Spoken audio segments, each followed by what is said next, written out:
This program features live coverage of an African safari and may include animal kills and carcasses. Viewer discretion is advised.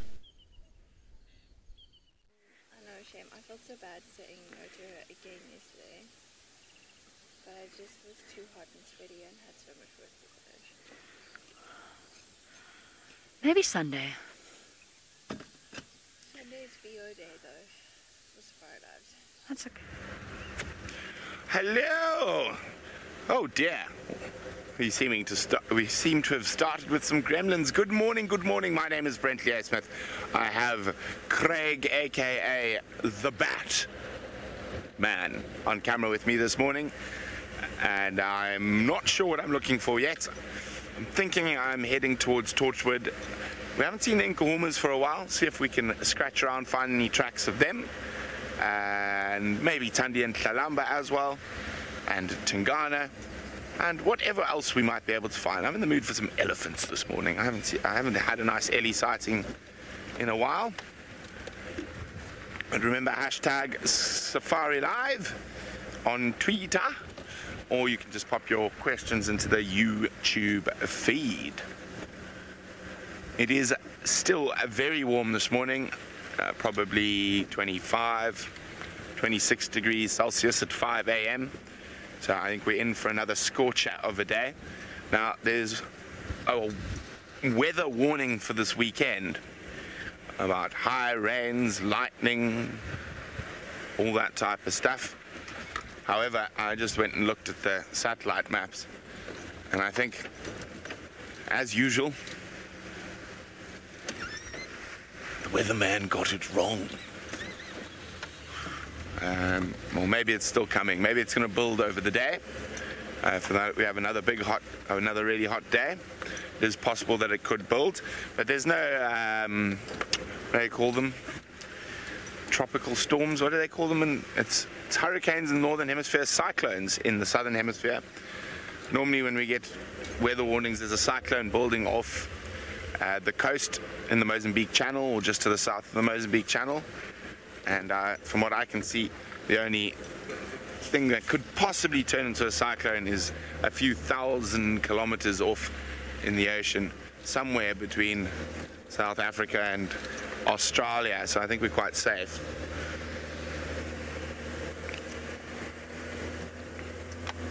It is indeed another gorgeous morning. Now let's have some guesses. I think it is going to be over 30 degrees Celsius by 10 past 7 today. That's my guess. So I say it's going to be another hot day. I don't mind the heat too much. I quite enjoy it. I'd much rather be in the hot weather than the cold weather.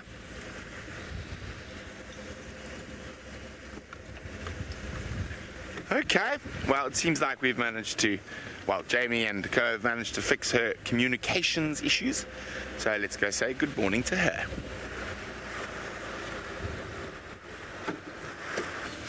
We have managed to sort out the comms issue. My sincerest apologies. I have absolutely no idea what happened there. I have no idea how both Dave and myself did not hear that the show was starting. Oops. My name is Jamie. This morning, Dave is on camera with me for the first time in forever, Darby. Feels like you've been on leave forever. And this morning, Brent's already told you all about the weather. I think it's going to be, I actually agree with him. I think 30 degrees by 7 sounds about right. It was a rather interesting night last night. Just have a look. There's 2 squirrels having an absolute fit on that tree. Can you see them there, Dov? On the dead tree down towards the fork there. There. Listen to this.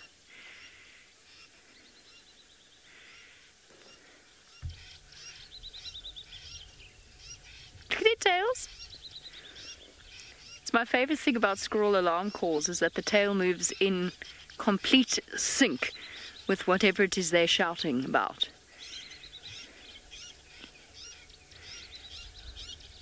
Come on, you two, you need to work on your coordination. Unless this is some sort of syncopated rhythm that we've got going on. Oh, there we go. I've absolutely no idea what they're shouting at. If I had to guess, I would say potentially each other, or alternatively a snake of some kind, or perhaps a monitor lizard. Something has upset them terribly, though. Maybe it's in the hole. No, because that squirrel's being very brave. Can't be a snake if it's in that hollowed out part of the... Oh, we've got a third joining the party. It's a baby. Well, at least it's a smaller squirrel. And we're done. Distraction.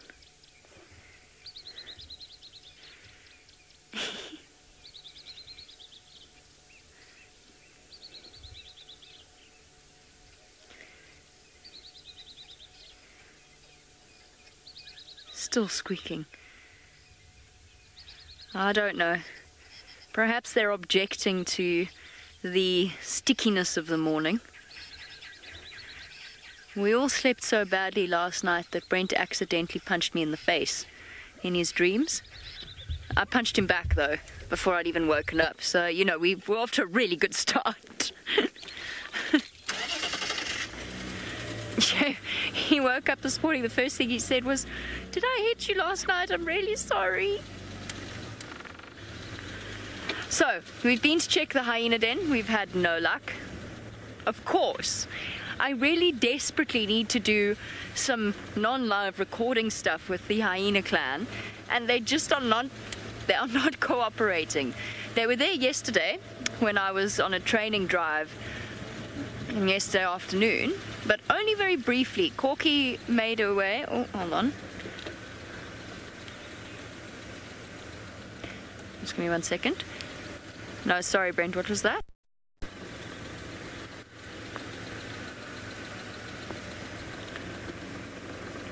Okay. Wasn't for me, it was for James. Very easy to get the two of us confused. So Corky was hungry last night. She came and she fed the little one, and then she was only there for a few short minutes, and then she got up and she walked away in this direction.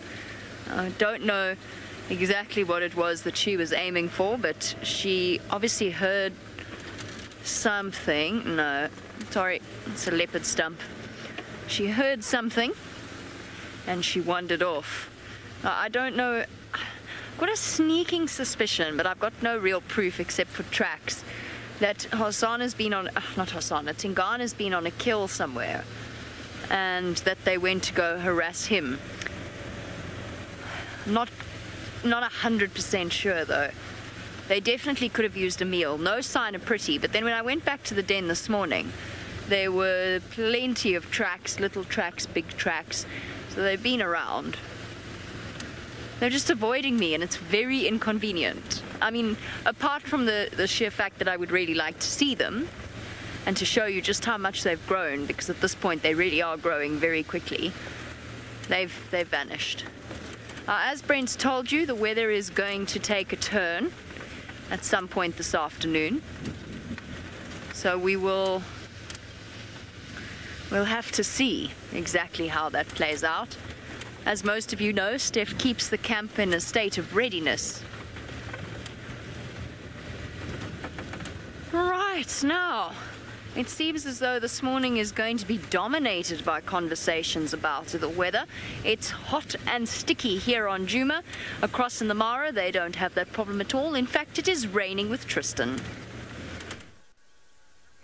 Indeed, you are looking forward to a storm to cool things down in South Africa, but up here in Kenya, it's already raining this morning. From where, I'm not quite sure, because it's not exactly huge, big clouds that can cause rain, but somehow, some way, it is raining on us as we've been driving. It seems as though it's going to stop now. It's not raining right now, which is a good news.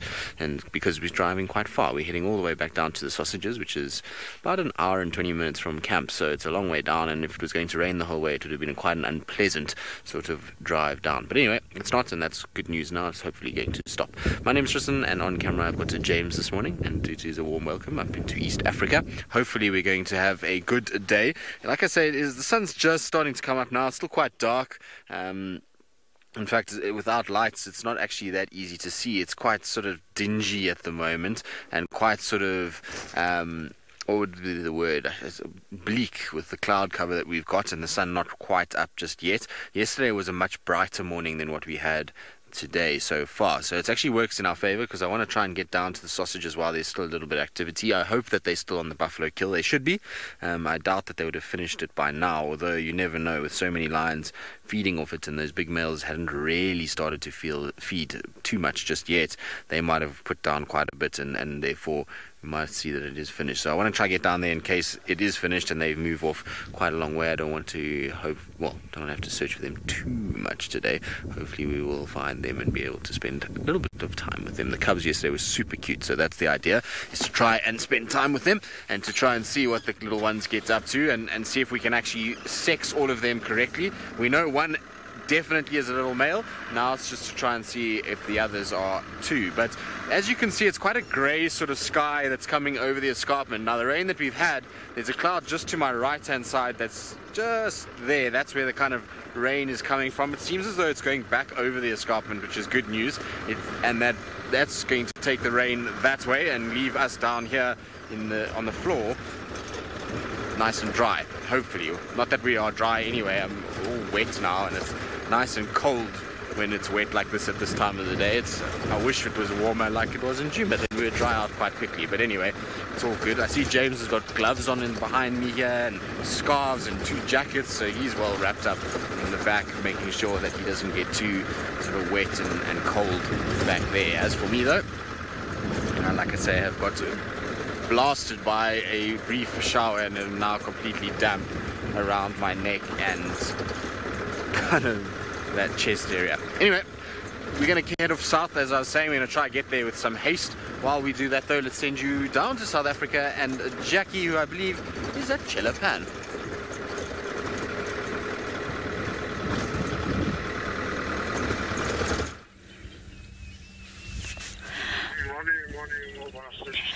Good morning and welcome to Safari Live. My name is Jackie and joining me behind camera is the fantabulous James Henry.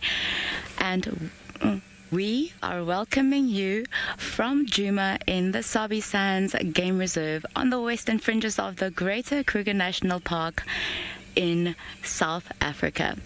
It's a beautiful morning this morning. The sun is up and we actually just drove past now with the little impala jumping and springing around. You just missed them. But look at that glorious, glorious sun.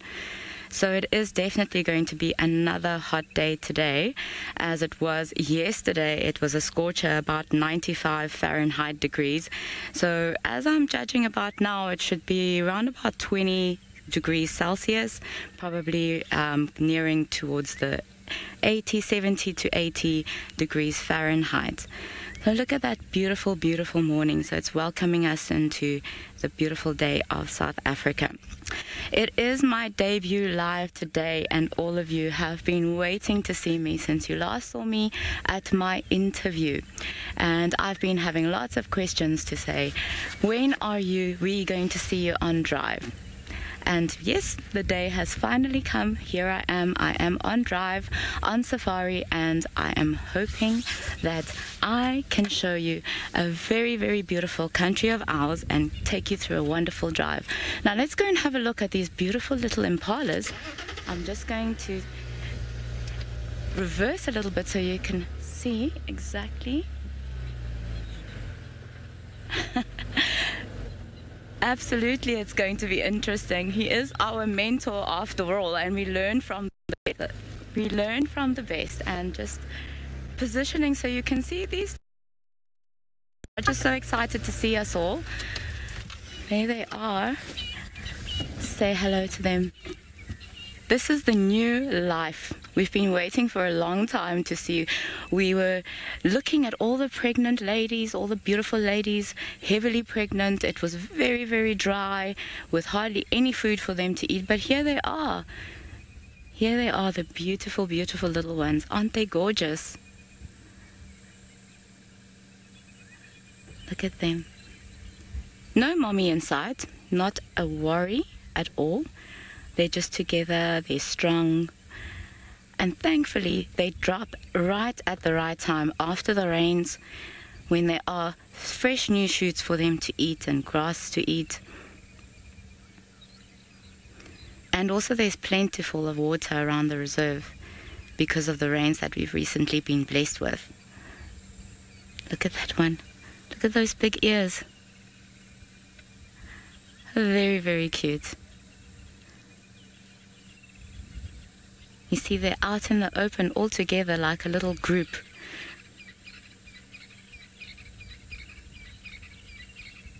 Isn't that just beautiful? And very dainty, and you can see they're just little mini me's of mommy and daddy. Their big eyes and their big ears. Tiny and dainty.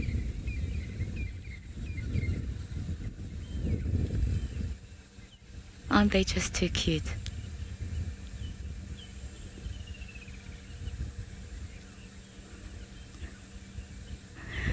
Child of the universe, yes, they do start to eat grass after they are born.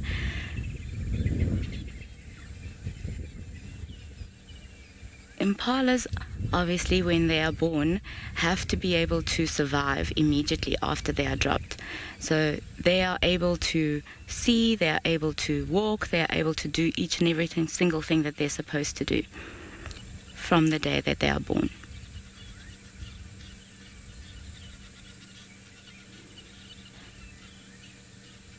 As you can see, they're just little mini me's of the older version of the adults, of the mommy and the daddy.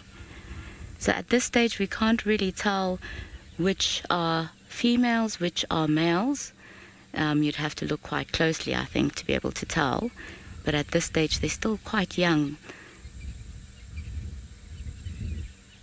So we can't tell which is a she and which is a he. But they're very alert. You see them using their ears to listen out. And chewing, chewing, chewing. Look at those long legs, how long they are. Look at it scratching its ear.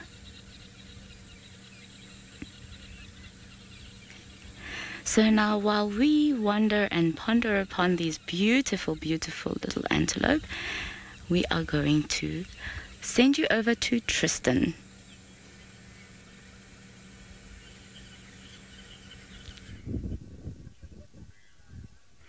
Indeed, we are with digital jackals, and they are probably, in all likelihood, would be wishing that they were down in South Africa, because an impala lamb would make a big meal for a pair of jackals, and they have been known to take them from time to time.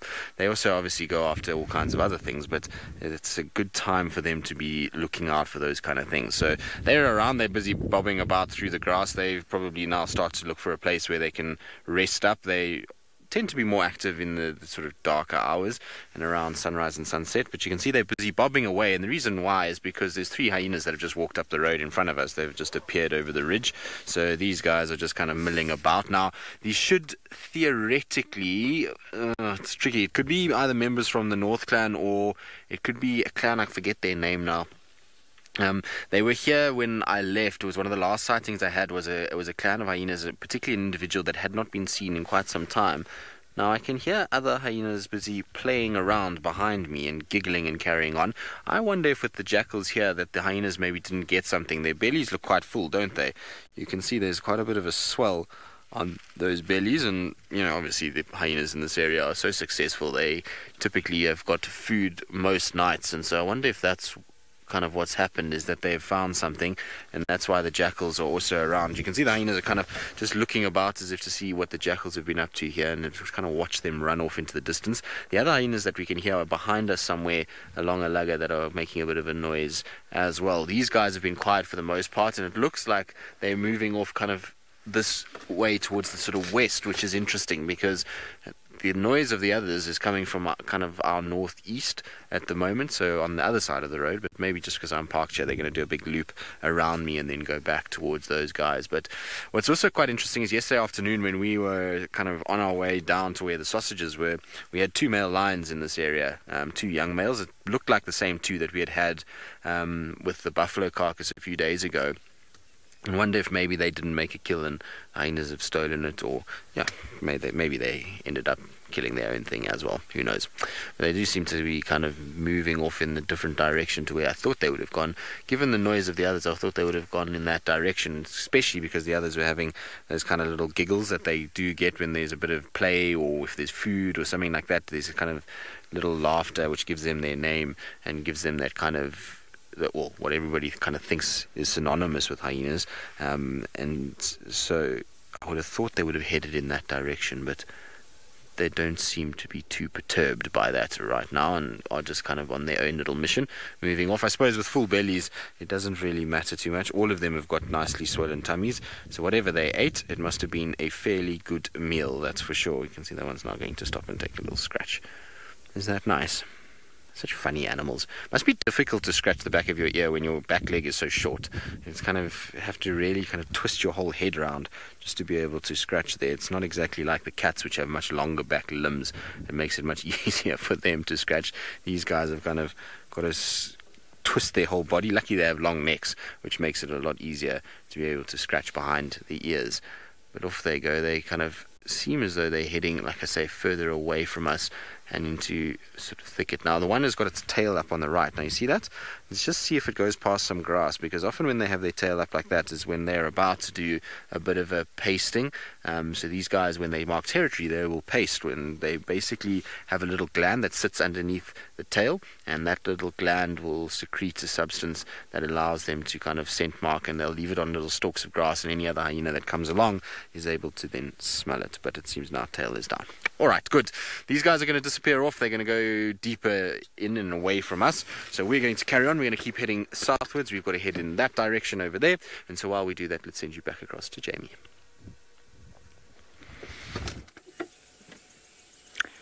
Well, I'm very jealous of Tristan's hyenas. I wish that we could see some nice fat hyenas somewhere around here, maybe wallowing in twin dams. Instead, we have a waterbuck, which is also quite pretty to look at.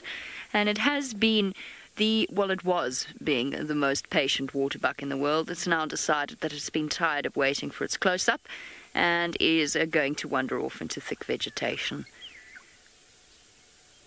Off it goes. All I can hear this morning is squirrels' alarm calling. Something's got them very unhappy. No, waterbuck. He was posing so beautifully for us. He was even cleaning his nostrils with his tongue.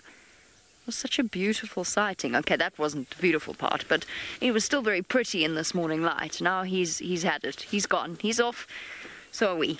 We are going into the Mulwati because it's going to be nice and cool down there. And none of us have actually dropped our body temperatures down from last night. So I think we're going to go down into the Mulwati and see if it's a bit cooler there. It's almost wet towel season. Ah, Lou tells me, which I mean is the stuff of nightmares actually. Lou tells me she had to sleep with her windows closed because there were 5 centipedes on her wall. No, just no. No. You must have baked, Lou. It's actually it's quite spectacular that Lou is still alive after sleeping with her windows closed all night. No wonder you look so sleepy this morning. Poor thing. Oh, how horrific. It's brought out, this heat and the rain has brought out all sorts of creepy crawlies. Yesterday, there was a puff adder in the parking lot. Beautiful puff adder. Look at this hornbill. Let's see if it's got a nest or if it's got a lady, or if that is just perhaps breakfast. A red-billed hornbill with the standard manic look in its eyes. I'll tell you about the puff adder in a second. Where are we going? Oh, I think we might have a nest. Of course it's on the other side of the tree, Dave. Naturally. Oh, there it is. There it is. It's in that, right in that gap there, of course. I think it's got a nest in there. Wait, okay, if it's got a nest, then it will keep coming back. So let's reposition. Where? How? Oh, wait, here comes number 2.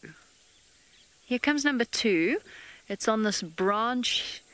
Yes, that's number 1, and there's number 2. Now, number 2's also got something that doesn't look like food, actually. Looks like it might be nest lining. Right, okay, how on earth am I going to find us a view of this nest?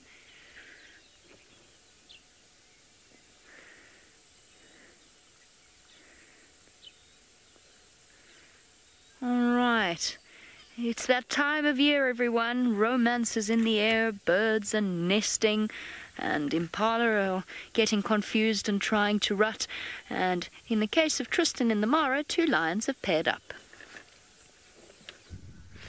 Indeed, it is that time of the year where romance seems to be in the air, and as you can see, our assumptions that there were lions not far away was not a bad one, because we literally, as we kind of sent you guys away and we drove not even 50 meters, we spotted these 2 quite far off. So we are a little bit kind of to the south of where we had those hyenas, and these guys, the male was standing up, and it looks as though he might have had a bit of a feed. It almost looks like there's a bit of red around his face in places. I don't know, it looks a bit cleaner actually now that the light's getting a bit better.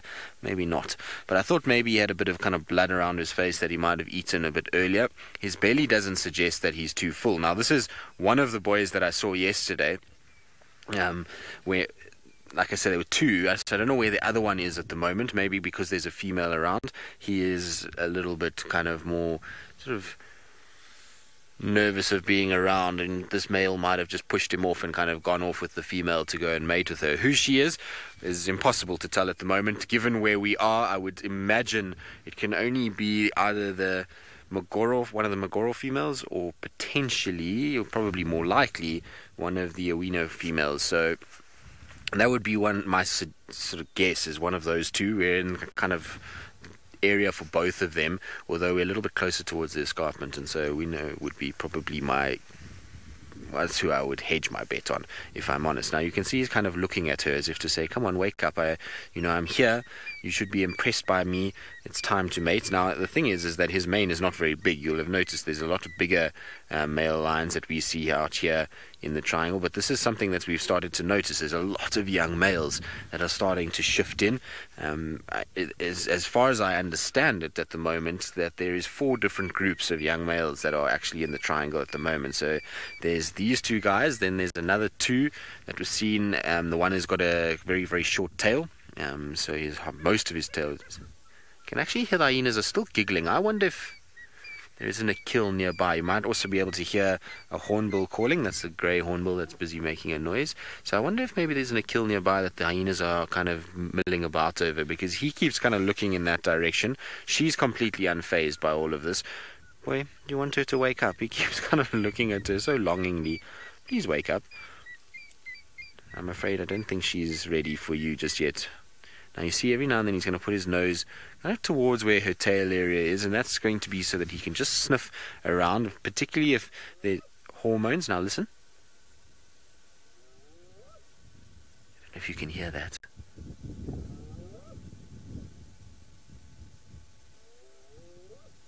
So hyenas that are calling.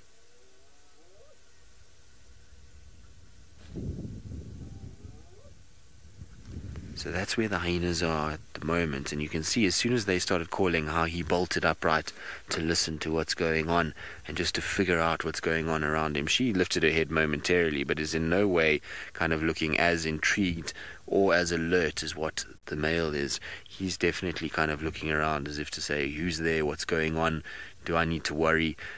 I suppose being a younger male with a female like this, there's always a risk that a bigger male finds them, particularly if they're mating. They're going to make a lot more noise, and if they're making a lot of noise, then that can sometimes attract the attention of the big boys. In terms of who would be the biggest males that we would see where we are right now, he's probably in the fringes of the musketeers' territory. Oh, bless you. So he's right on the sort of western fringe of where the musketeers would go. They don't often see them up here, but I suppose this would be roughly the kind of area that they would inhabit. And I believe Kapuli has also been seen up towards this area of late as well. So this is kind of where this male is sort of spending his time, which is, I suppose, a dangerous place to be.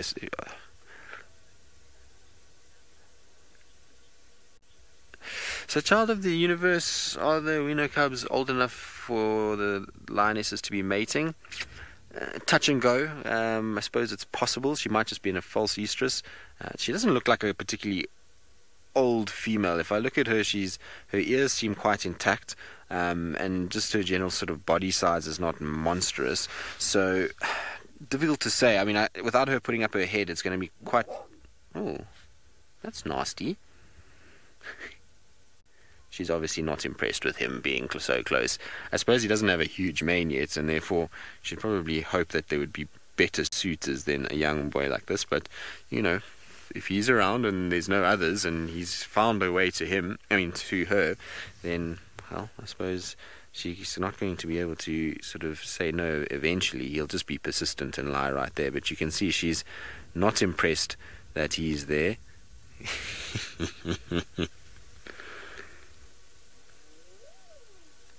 And she's kind of gotten to the point where she's in his personal space almost, and he's kind of sitting there with his head reared back as if to say, do you have to put your head so close?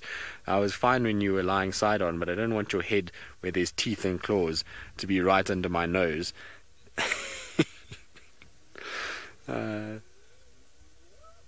hear these hyenas, it's amazing.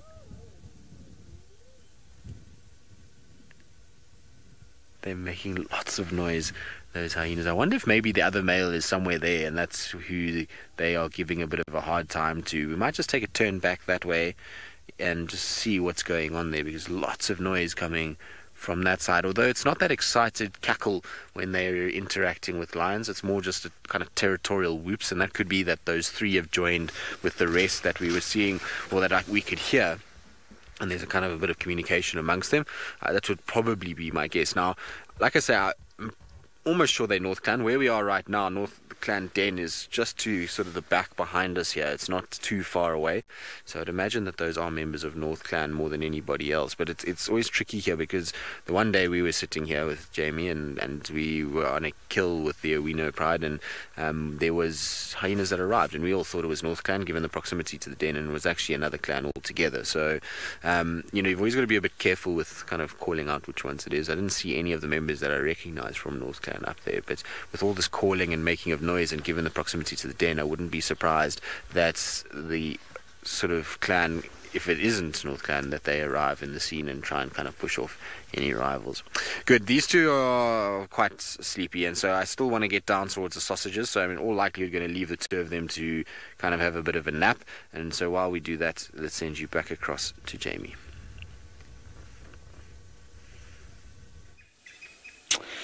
Right, so what we have here is a severe difference of opinion as to where this hornbill's nest should, or this hornbill couple's nest should be. One thinks that this is a suitable spot over here, and is currently filling up with mud and making sure that it is secure. The other one, who's already gone off to search for more mud, thinks that it should be in this hollow. Now, my money is on the first one. I think that would probably be a better idea. Look, unless we're dealing with two different males and two different pairs, but somehow I don't think that's the case. That seem a bit too close together and too close proximity to have two hornbill nests. So I think we've got a male and a female who differ in opinion. Here we go. This one thinks that this is the suitable place. A little bit of mud, and in we go. Now, to me, that is far more exposed than the other one appears to be. I can't really see the entrance to the other nest, so I'm not sure. But there you go. Now, this is one of those typical couple scenarios. Which one wants to build in one place, and one wants to build in the other, and one's got very grandiose ideas, and the other is a little bit more sensible. One wants a mansion. The other just wants a nice, cozy home that they can call their own. It's fascinating to watch, though. You can see the way that the hornbill stiffened its tail feathers in order to stay balanced. Well, they've got an interesting toe structure. They've got two fused or partially fused outside toes on the front. Now, we know that once the female is ready, covered in mud ears, once the female is ready to lay her eggs, what she shall do is she will put herself in the hole And the male actually blocks her in. So he blocks up the entrance to the hole. So I think ultimately it should really be the female's decision as to where she lays her eggs, because she's got to spend all that time there without her flight feathers. Look, they're back again. They are so industrious. Goodness. Hard little workers. I wonder. Maybe it's just good to have a backup. Backup plan. What I have not seen, which was why I put forward the suggestion that it might be 2 different nests, is I haven't seen any courting display from them. They have not romanced each other in any way. That, of course, may be why they've reached this difference of opinion. Perhaps they let the romance die, and as a result, they're now finding that they're disagreeing over the smallest decision. It's very important to keep to keep it alive.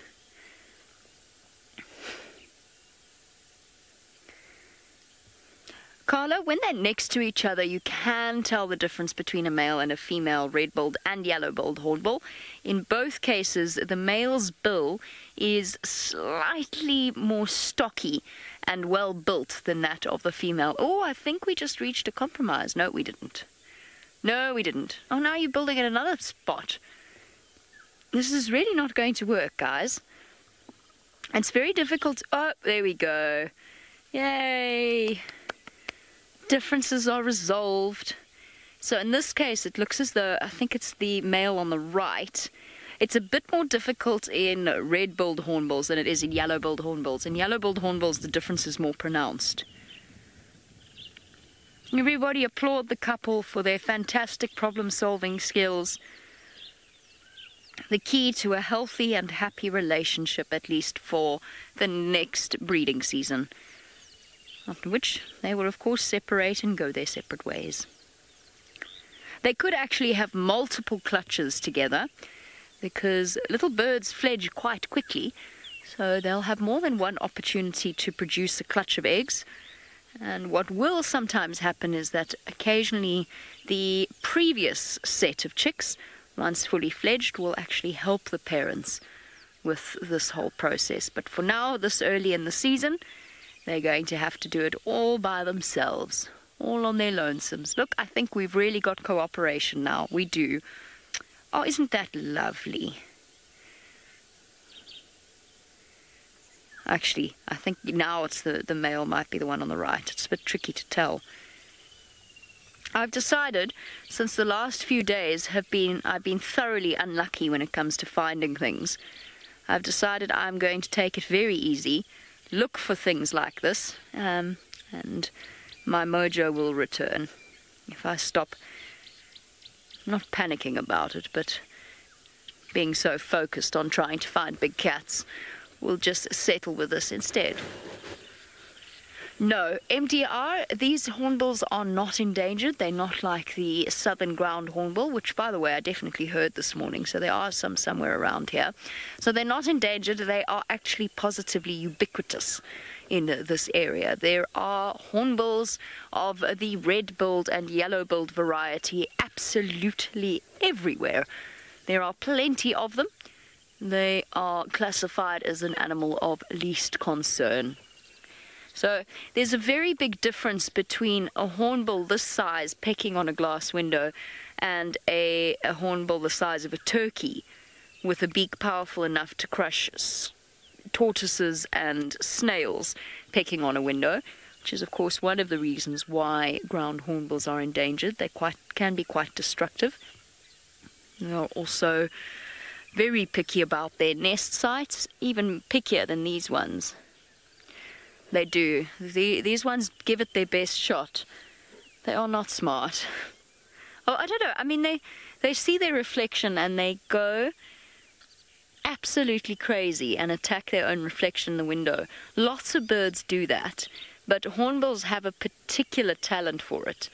And because they're quite big, I mean, it's one thing when a little bulbul or a sunbird attacks the window, but when a hornbill does it and you're trying to have a midday nap, if you feel that brave in this heat, and all of a sudden something goes "Dah!" against your window, you know, casually your heartbeat returns to normal, and then just as you're dropping off again, it goes da da, and you know all about it. Okay, I'm done. I'm done with hornbills. Let's go see what other small things we can find. And then they shout at their reflection.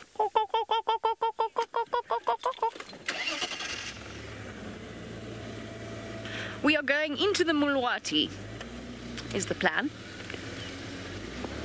Bye-bye, hornbills. Good luck with your building.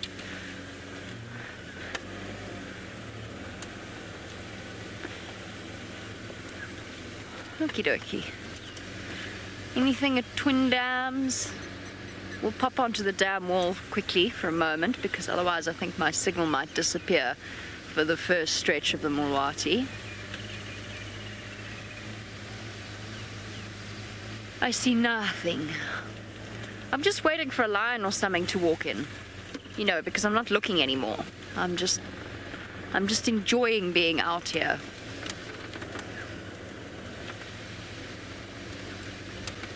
Oh, Terrapin.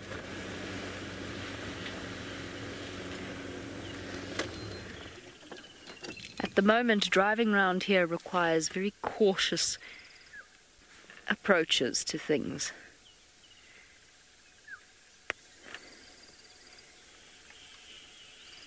Serrated hinge terrapin.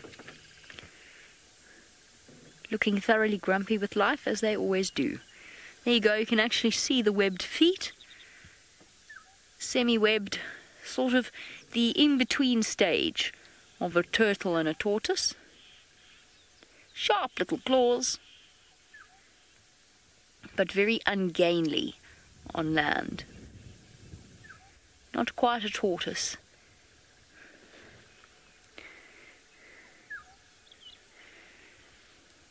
Okay, as our terrapin is about to make the terrifying descent towards Twin Dams, I have absolutely no idea what Tristan was apparently... Oh no, I do.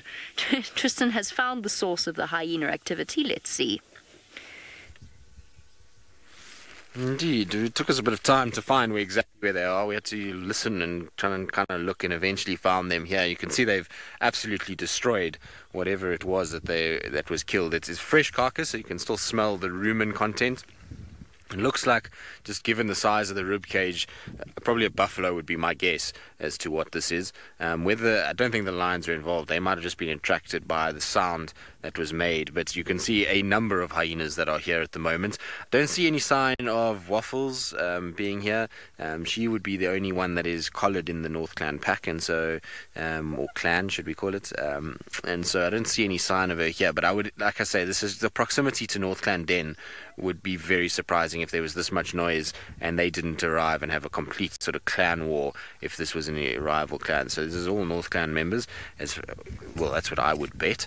Like I say, I don't know them well enough to really be 100% certain. Still trying to kind of get to grips with them. Like I say, it's a tricky thing, because you know what a picture looks like and what they look like in real life can sometimes be, it takes a bit of time just to kind of start recognizing them. And the amount of time that I've spent with this clan is so little in comparison to somebody like Jamie that it's going to take a few weeks just to kind of dial in and get used to everybody and work out who it is. But whatever the case is these guys have certainly had a good meal during the course of the night. So this is a big carcass, and it's no wonder that everybody has got big fat full bellies and is resting and taking it very easy. They have probably eaten themselves absolutely stupid, because most of them are looking full.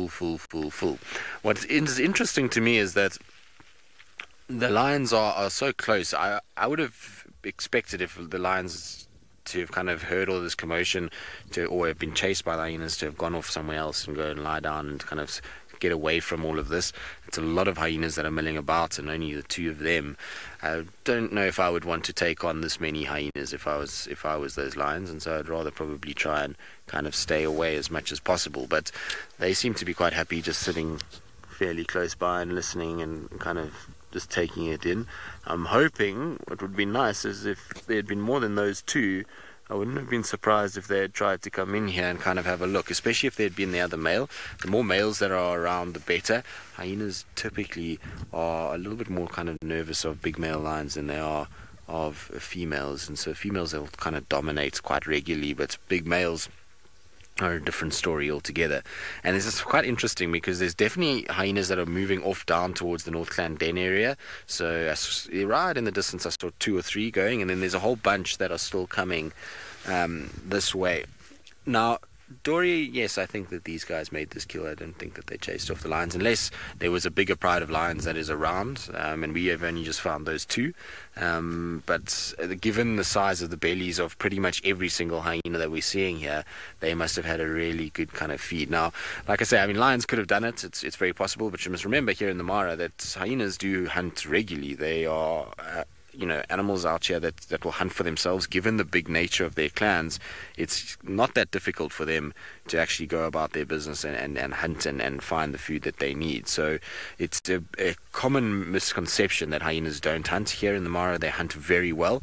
When I was last year, we watched the Happy Zebra clan attack buffalo almost nightly. So every night they would go after it, mostly little calves, but every now and then they would get themselves a slightly bigger meal. Now, I mean, obviously it's difficult to say with 100% certainty that this was killed by them, but just given how big and full they are in comparison to those lions that look as though they have not eaten much at all, I would imagine that these guys brought it down themselves and fed off it. Unless, of course, like I say, they gave other lions a huge hiding and those others ran away quite far. Now, Carol, how soon will mother hyenas bring their cubs to a kill?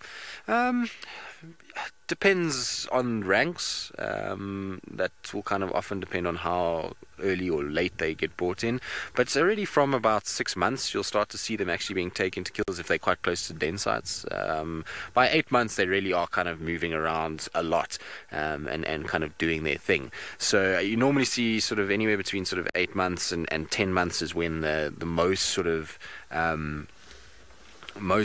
movement away from the den starts to happen, and they start to really kind of go around carcasses. You can see some of the youngsters that are feeding here at the moment are quite small, so there's some very young ones. You can see how fluffy some of the faces are, so particularly the one on the back left, that would be an individual that is probably, I would say, not only about a year old, if that.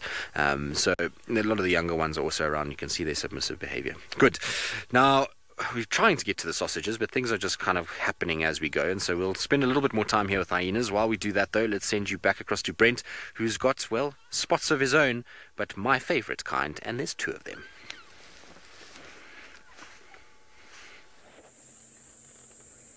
Well, yes, we found Kalamba, and then Tundi's just appeared out of the bush to call her, so she might be taking little Kalamba back to a kill. So we're going to keep up with them. Oh, and Kalamba was just so happy to see her mother, and of course her mother was just smiling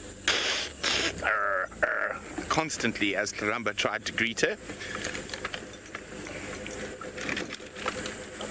Okay, let's see where they're going. They've dropped down into this little dry riverbed.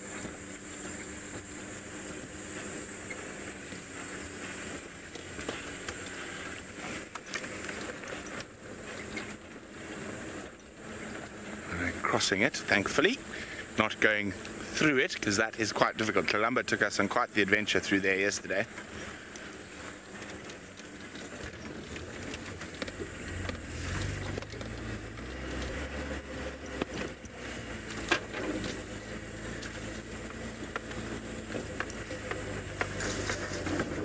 Now, it is nice to see them back together, which means Tundi is still providing for little Kalamba. Let's just try to get up ahead of them a little bit.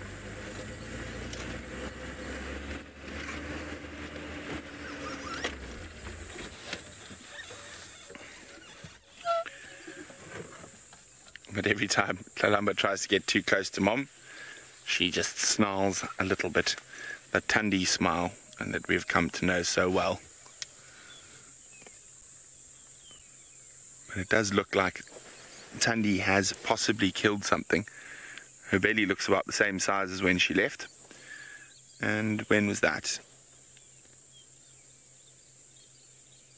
It was on Wednesday afternoon that she left. It is Saturday today. Oh, look at Kalamba. She just wants to play with everything, including Mom, but Mom doesn't want to play with her.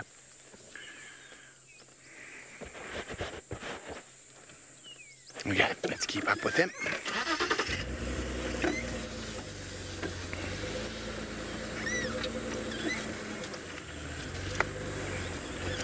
Painted Wolf says Thandi is slowly saying her goodbyes to Tlalamba. I would tend to agree. I think she is starting to prepare Tlalamba to become an independent little leopard. Oh, fingers crossed, everyone. Fingers crossed that I've been waiting for this moment since we've had access to Torchwood. Is that I want to see lion or leopard on top of First Rock, and they are heading directly towards First Rock at the moment. And that would be an absolute treat.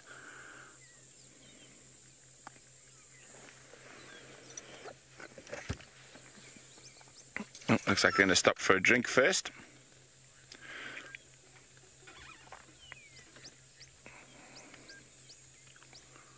Right.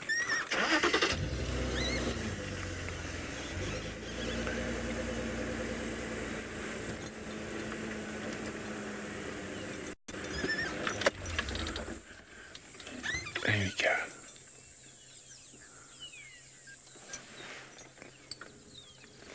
Sorry, can you go again with that, please, Louise? Game Drive Radio was a bit busy. Oh, look at her go.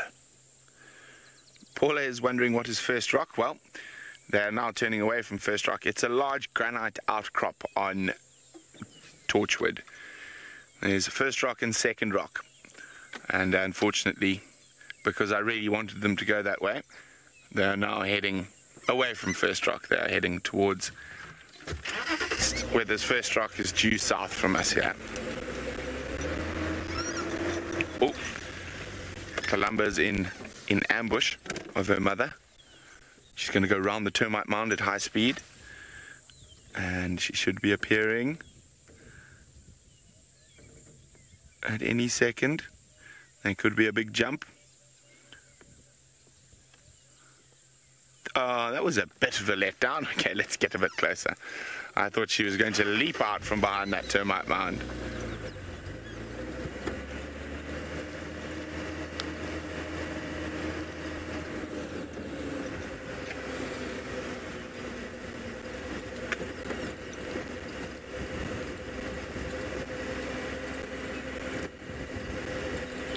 Okay, here we go.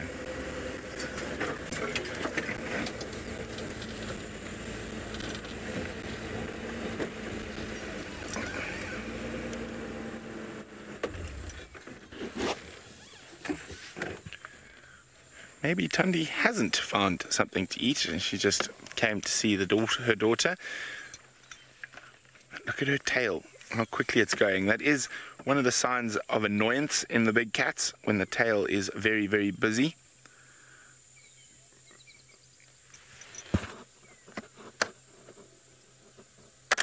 Achoo.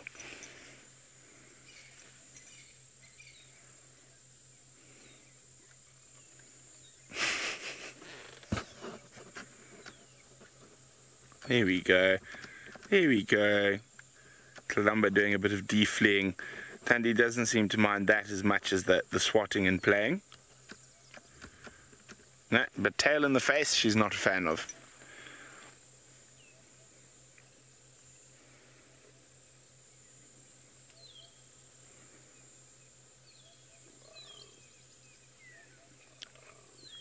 If I keep very quiet, you can actually hear Tlalamba trying to talk to Thandi in these sort of low, almost burp growls.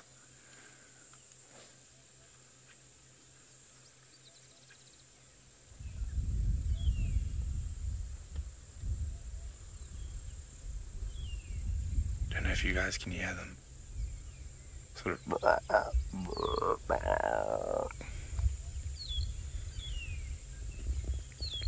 There's a little bit of wind around this morning, which might be impeding you hearing that.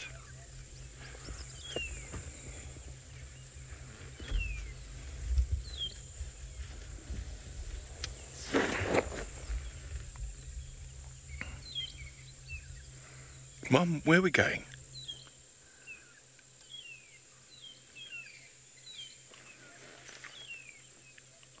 Oh, here we go.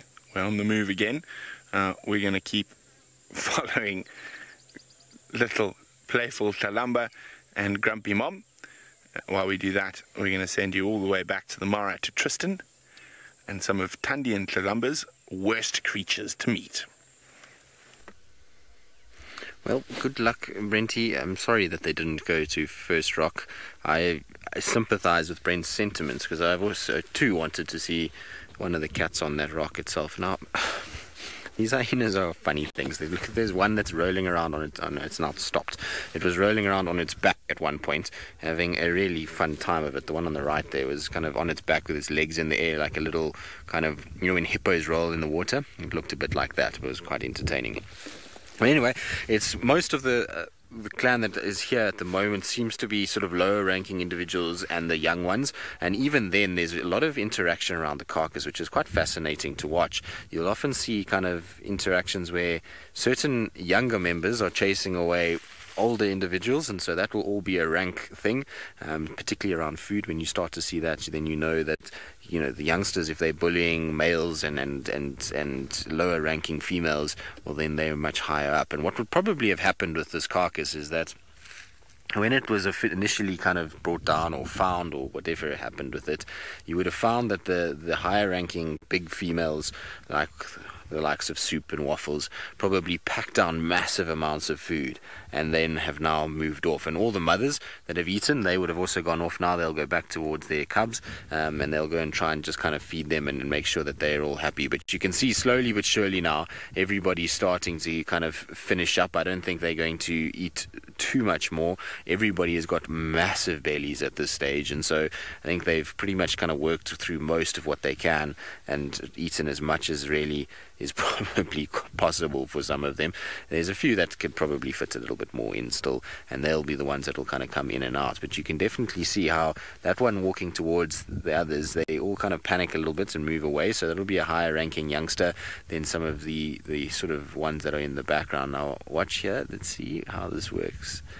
No, that's going to sit down. They're going to just sniff each other. There's been a lot of greetings as well, a lot of kind of sniffing between the back legs and just kind of working out who is who as they've gone about it. And there's been a few wide berths taken as they approach this, just so that they see, look, there we go. And that one there is not allowed to feed just yet, and neither is the youngest as well. Michael, if Soup has indeed taken over the clan, which it looks like is the case, we actually, funny enough, found footage the other day, all the way back from October, of Soup bullying Waffles, and Waffles running off and trying to get an ally. So it's been going on for quite some time, this whole sort of process. And you're wondering if the researchers will then shift the collar from Waffles onto Soup. I don't think so. I think they will utilize... Oh, hello. Are you coming to say hello? Yes, you are. I think you must be one of the younger ones that I saw in May. You've gotten very big, because you were all curious, just like that. Yes, you're going to come. Just don't bite the car. You're not allowed to bite the car. You're allowed to come and say hello, but you can't bite anything. So, anyway, I don't think that would be the case just yet. I think what you'll probably find is that they'll let the collar carry on with Waffles, and until that collar dies. Remember, most of the collars have about a 2-year lifespan before the battery on them dies, and they then need to be changed. And so probably when that happens, they'll then look at changing it around to one of the sort of higher ranking females that are in the area. Whether it's Soup, I'm not quite sure, but that might be kind of what happens. But I don't think there'll be a change right now. What are you doing here? Are you saying hello? You've got grass on your forehead. We have a hyena that's on the front of the car that has got grass on its forehead. I don't know what it's doing.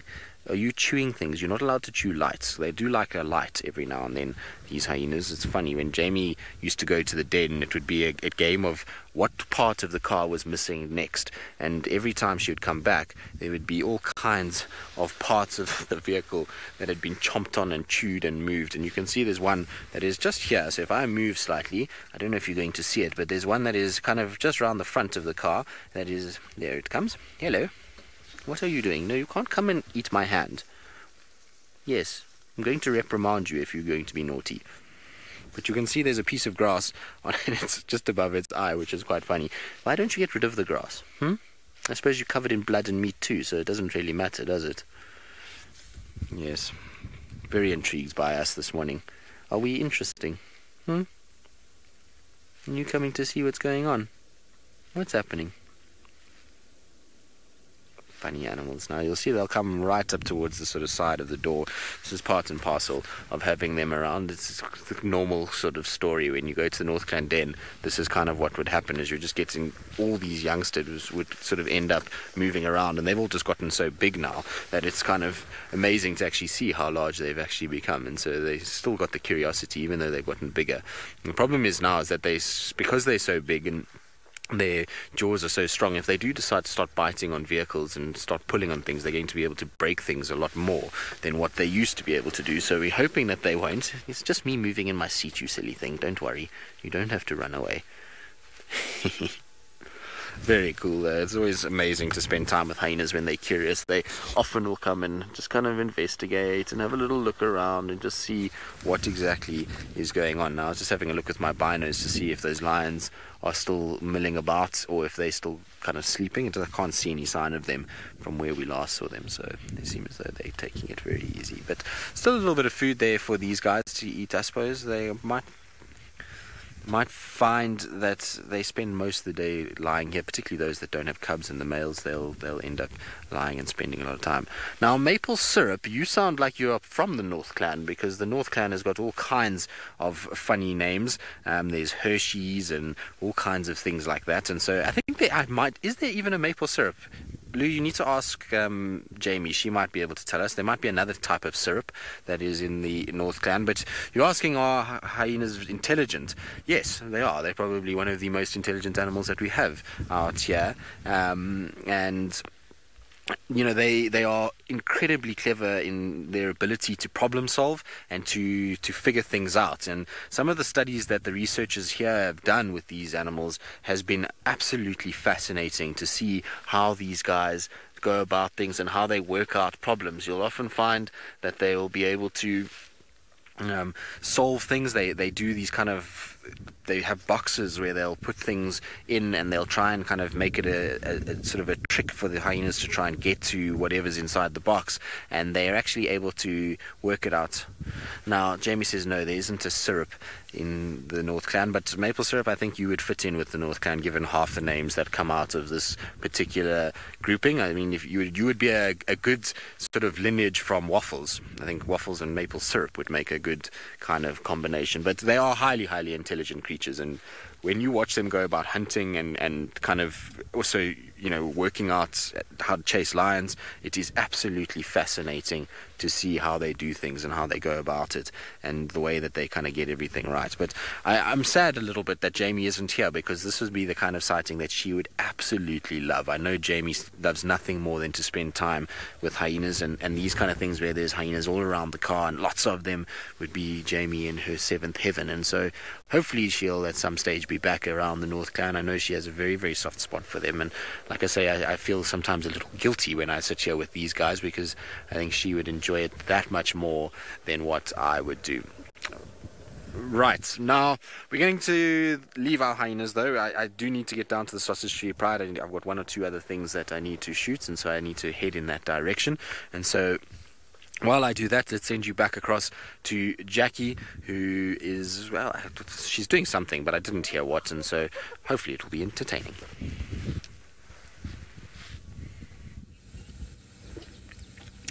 So yes, we searched and searched for Hosanna. Unfortunately, he has gone missing in action for us, so I could not bring him to you, but I can bring you the next best thing, which is one of his favorite meals. This is the beautiful nyala that we are looking at. Out of all the antelopes that we find here in the Sabi Sands, this is by far one of my most favorite antelopes, purely because of their beauty.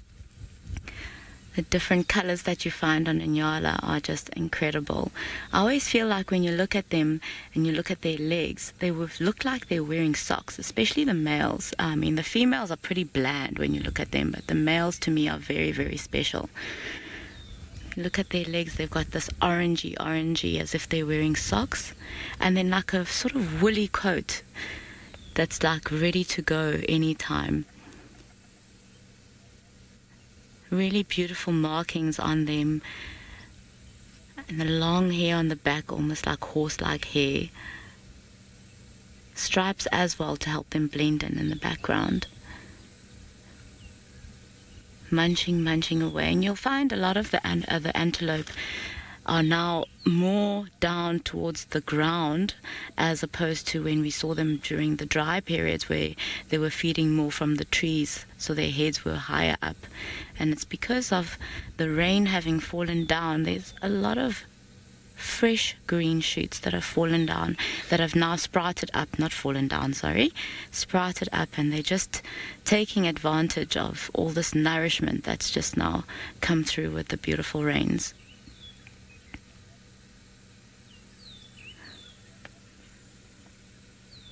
Look at that. Isn't he beautiful? Look at the spots on his face. He's just graceful.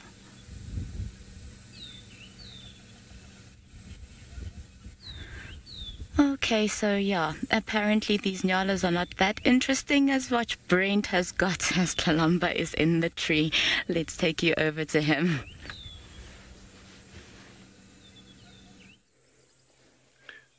Well, we have a very, very playful Kalamba with a very non-playful baby impala. So Thandi has managed to catch another impala, and not very far from where we found Kalamba this morning. And Kalamba is not that hungry, so she's decided that it's okay to play with your food, which is what she is doing at the moment. She hasn't eaten. She's been leaping all around the tree, playing with the impala carcass, attacking it, and dropping it. And down she goes. It could be very interesting to see if she tries to carry it up herself. I think Thandi is not going to be impressed.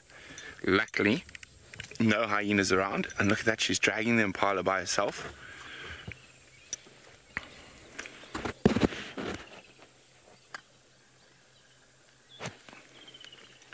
It is a baby, so she should have the strength to take it back up the tree. If she hasn't tired herself out attacking it.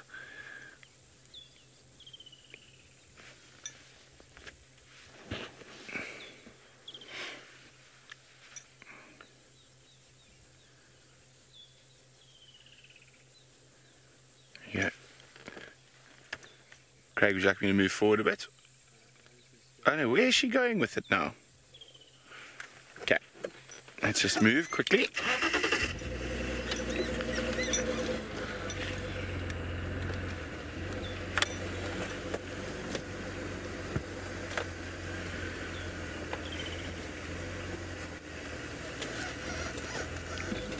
You happy?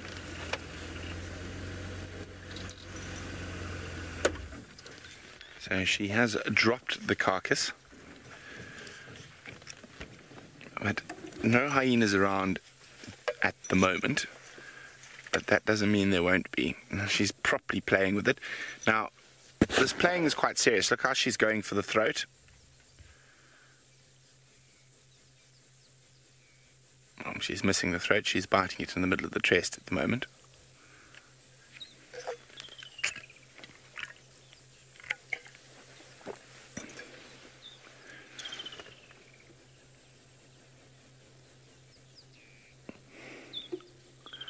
I think Thandi might have caught this impala while we were with Kalamba a bit earlier.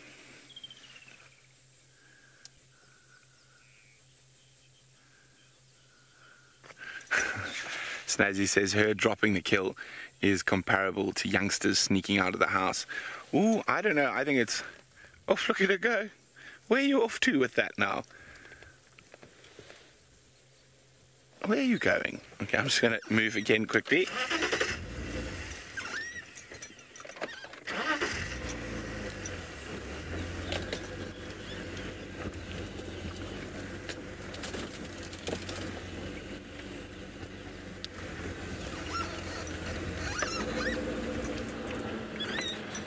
Forward, Craig, or are you happy here?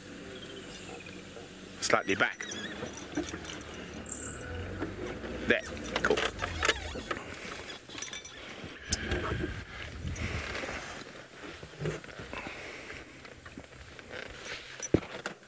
she's going to take it into that tree. No, she's not. She's going to fall out of that tree.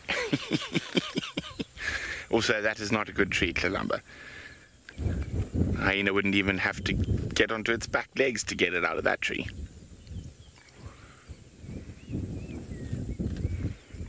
Now, Tandy is just looking on. She's not really getting involved.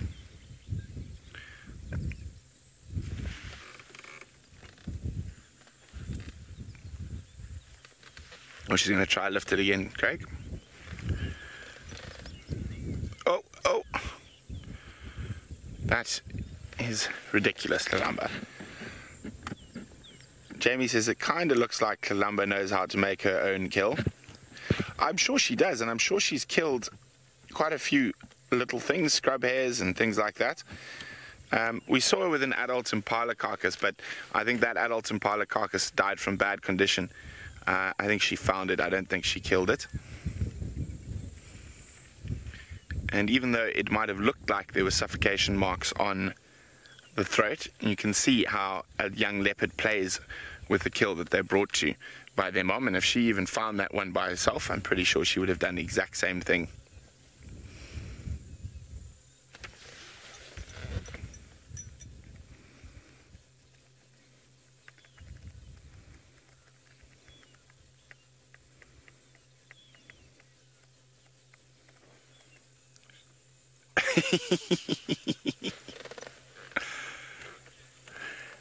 Lily, you are 100% correct. Practice makes perfect.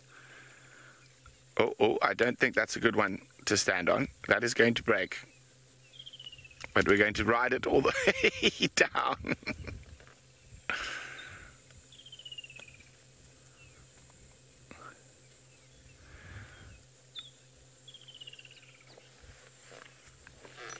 We are being absolutely spoilt this morning. Oh.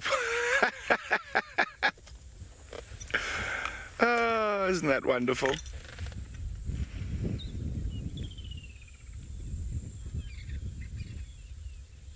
Kalamba, what were you doing? Playing with your food.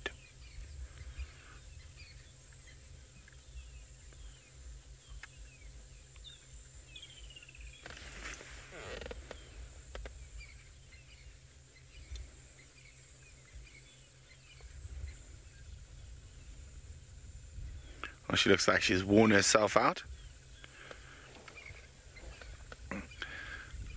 Maybe it's time to start eating now. No, we're still going to play a little bit longer.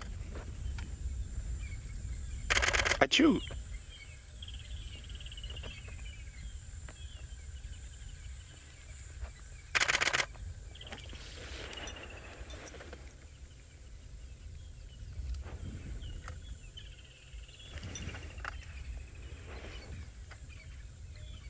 Oh man, she is so gorgeous. And such a clown. Now, of course, as I said earlier, this playing is actually, as Lily said, practice. So she's going to have to be able to take her own kills quickly up trees away from hyenas, and all these games we're seeing at the moment will all help when it comes to that.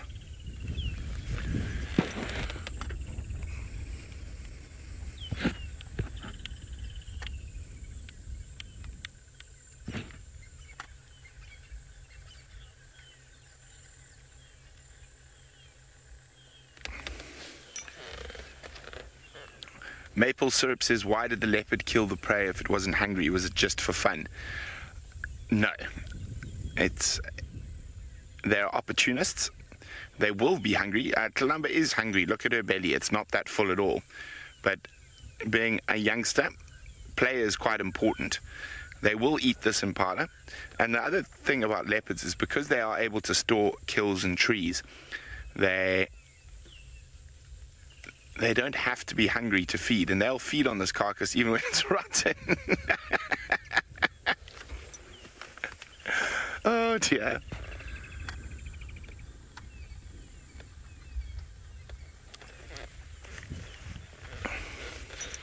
Off we go again.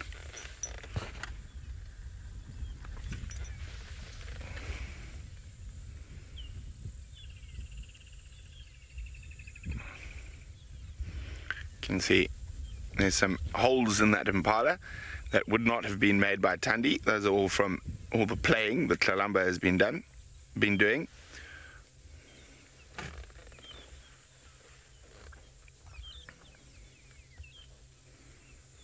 And she looks like she's almost tired herself out now.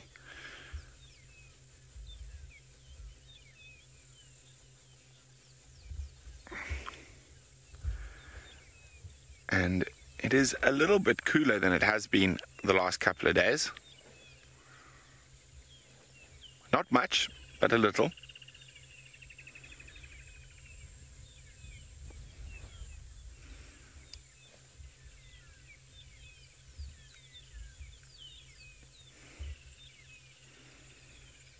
And at this time of the year, the majority of the leopards will be feeding quite a lot off baby impala. Nice, easy prey.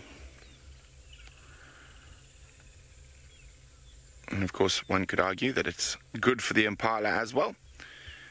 The leopards will remove all the not so bright ones and slow ones.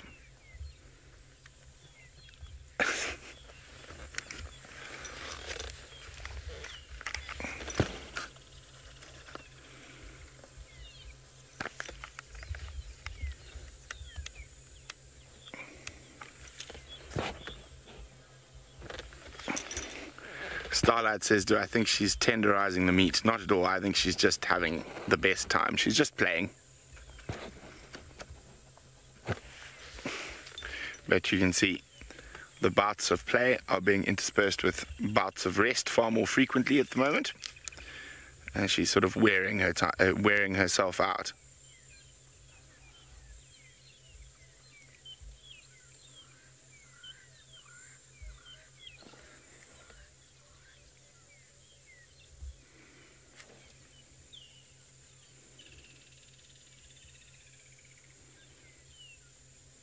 Oh, there we go again.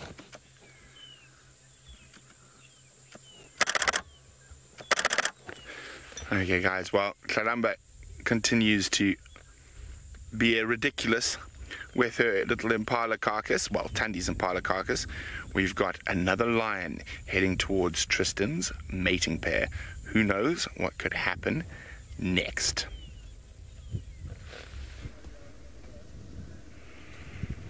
Well, yes, when Tlalamba's in a playful mood, it's like most young cats, they can be quite something to watch. But as you can see, there is a male lion, another one. We're trying to get to the sausages, but we're just not winning at all. So we've just found this individual who is very easy to recognize because of his little stumpy tail that he's got. And he is at the moment mobile very steadily to the north. Now, the reason he's heading that way and why we're staying with him is because he's about to bump straight into the other two we saw a little bit earlier. And so we're going to try and head off in that direction and try and see if we can get some sort of sign of what these guys are going to do, if they're both coalition members. Now, this particular male, I believe, is from the Chelly Pride, is where he's from, which is from the Lamec Conservancy. It's quite a long way away from here and has moved all the way towards this side. And he does have a coalition partner, and they have a cousin that is a third one he's a little bit older. He's about 3-4 years old. So they do have quite a few. Now, I'm going to try and just follow him quickly because he is heading exactly where the other two are. The other two are just on the other side of this ridge, and the hyenas with the kill are also not too far from here. So this is the road that goes to the hyena den and goes off towards North Clan area. It's quite a long way down this road to the den itself, but they're definitely on their way straight to the other two. In fact, I can see the other one from here already. His head is just poking up through the grass. Now, the reaction so far from both of them is not one of aggression, which would indicate that these two boys probably in all likelihood know each other and are probably coalition partners. And so interesting that these are not the same two males that we saw very close to here yesterday afternoon. So we saw two young males in this area, but it definitely wasn't these guys. Both of them had their long tails, and so who this is and who they both are in relation to one another is quite interesting, and whether or not this male and the one ahead of us are actually coalition partners is going to be quite an intriguing sort of situation to see.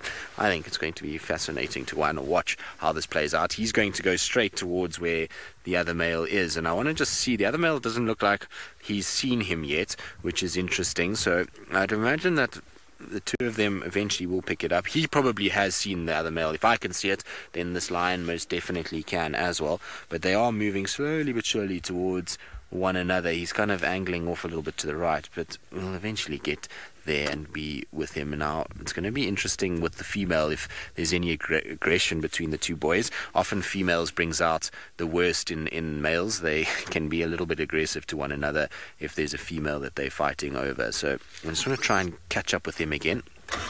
Looks so funny with that tail, doesn't he? Looks completely odd. The tail kind of stumpy and short the way that it is.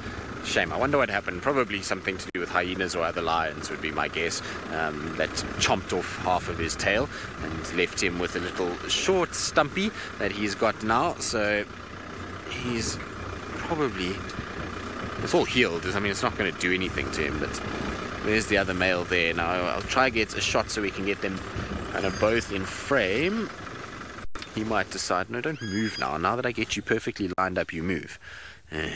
Okay. Anyway, you can just see the male just in the background. He'll make out his head kind of in the long grass over there. And he hasn't looked this way, funny enough. Even though we've walked in this direction, he hasn't looked this way. Or, I mean, drove in this direction. I would have thought he might have looked at us as we approached, but he doesn't seem to be.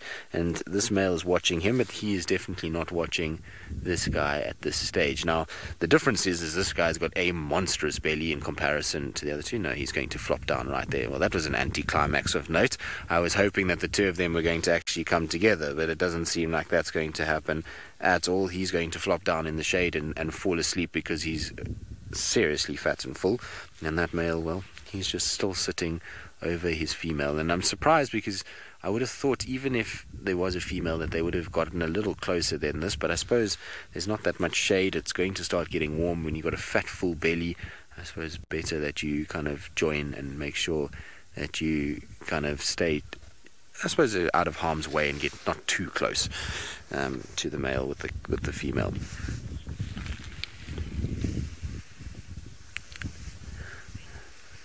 Maple syrup, no. So his tail's going to mean nothing to a lioness.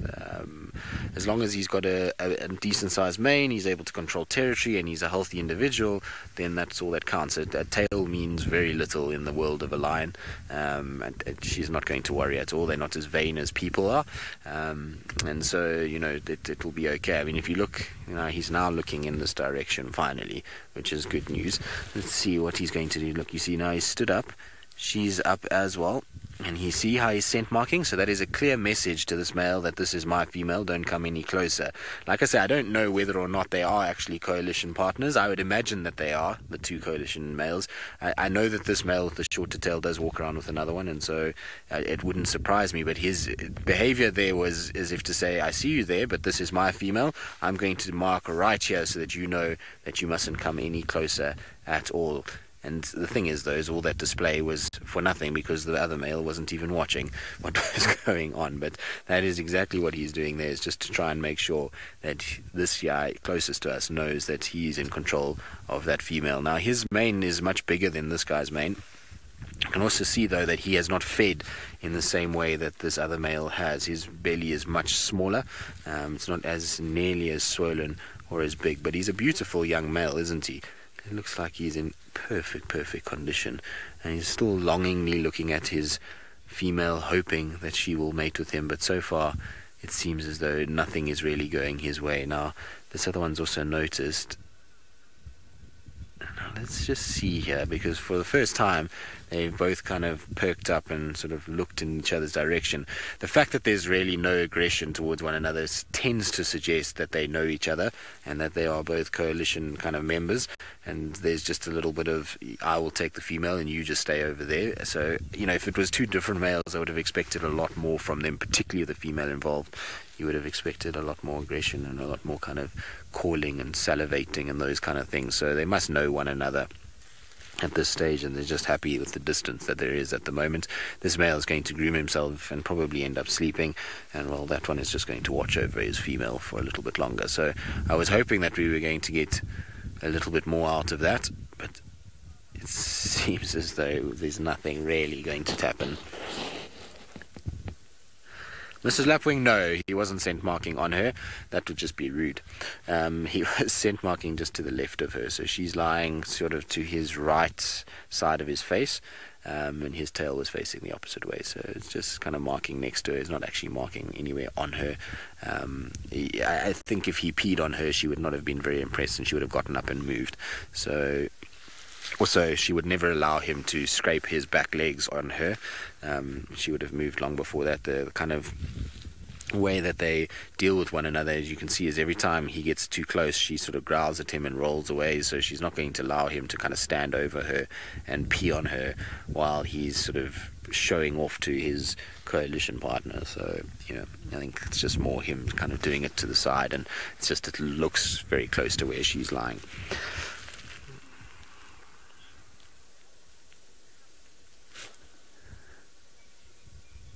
Sky, indeed it is. So if you look on his back, he has got flies all over the place. It's a very common thing to see in the Mara. Lots and lots of flies all over the lions here, and buffalo and various other things. So they have a constant problem with trying to kind of keep the flies away. So yes, those are all flies.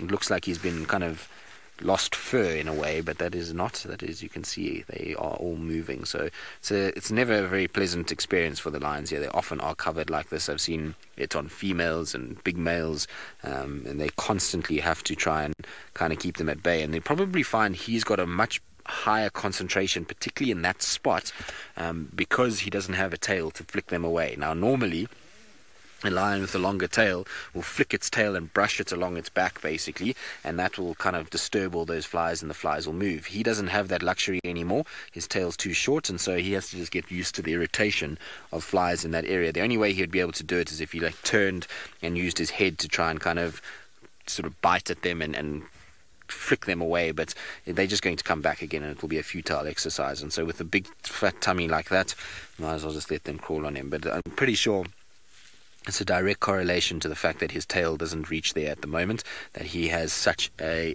huge number of flies that have congregated all over his back. It's quite amazing, isn't it? It does look like he's kind of scarred there, except that that is all moving, and there is a lot of irritation. I don't think I would be able to be that male. I'd have a complete, not phobia, but an irritation of flies when they land on me. It drives me crazy. It's not as bad as Steph. Steph is the worst when it comes to flies. He has serious hatred for a fly, and if you really want to irritate Steph, just have flies around where he's sitting, and he gets completely annoyed by it. But I don't think I would ever be able to have that many flies covering me and be okay with it. So Ismail has a lot stronger mindset than what I do, and he seems to be quite happy. I think we're going to leave them now, though. As much as I was hoping that there was going to be something that would happen, it doesn't seem that that's going to be the case, and so he'll probably just leave them to themselves. And so while we do that and head off down to the sausages that send you back across to Jackie, who's got, well, one of my favorite antelopes that we don't actually see out here in the Mara.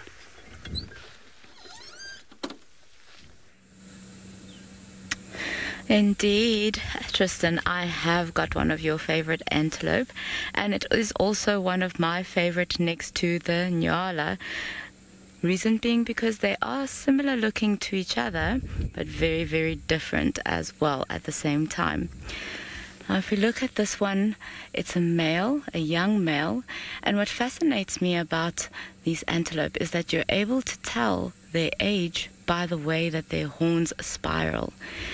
And this one is looking about, I'm guessing here, about between 2 to 3 years of age by the shape of the horns, but I'd have to 100% double check that for you.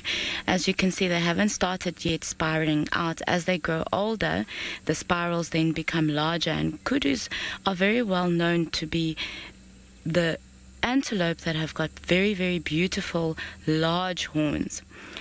As you can see, the other difference between the Nyala and the kudu, although they also both have stripes, is that this one has got longer legs, they're much larger, and they get their name kudu from the sound that they make when they're running, going kudu, kudu, kudu. It's quite amusing, really. I love these animals. They are so graceful. Look at them munching away there.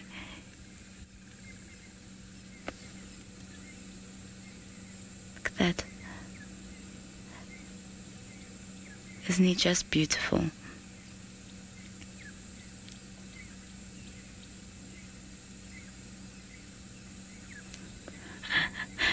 Yes, thank you, Louise. The camera work is not too bad. I have to thank James for that. He's doing a fantastic job. And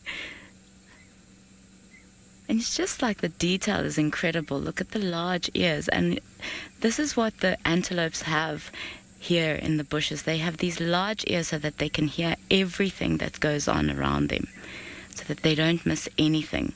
And you'll see, like with the nyala, they also have that horse-like hair that's sticking up. And that's also part of the camouflage to make them appear a lot bigger and larger as well.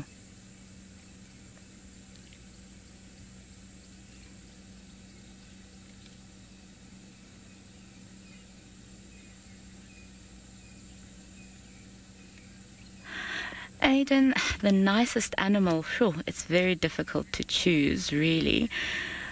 I would say that for me, the nicest animal is either the kudu or the nyala. I just love them because of their grace and their peacefulness and their strength, and they just are unique from any other animal. Thank you, Aiden, for your question. It's a very, very sweet. And I'm just going to mention as well, if you see the stripes, these stripes are actually unique to each and every single antelope. Of kudu, even of nyala. So it's like having a fingerprint. So your fingerprints are unique to yourself. So the stripes on each antelope also are unique to them. Now here we're looking at a female. As you can see, she doesn't have horns, and that's what distinguishes the female from the male.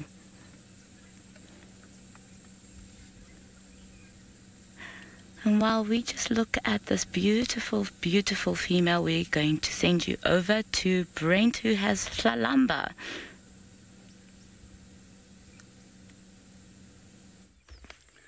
Well, there we go. She's finally stopped playing with her breakfast, and she's opened up the tummy, and she started eating some of the internal organs. She's eaten portions of the lower intestine. She should be going for possibly the liver next. And possibly kidneys as well.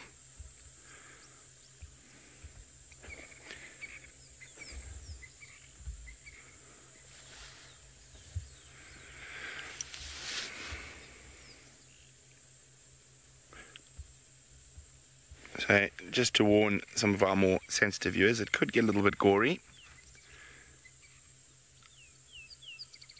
as she removes the internal organs.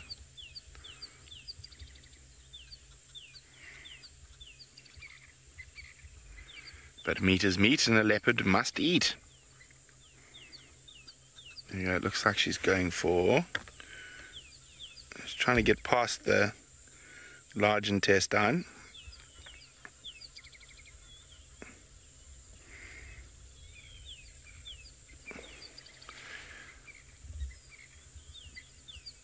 She's made a very neat little incision along the belly, and of course with a young impala, that's where the skin's going to be the softest.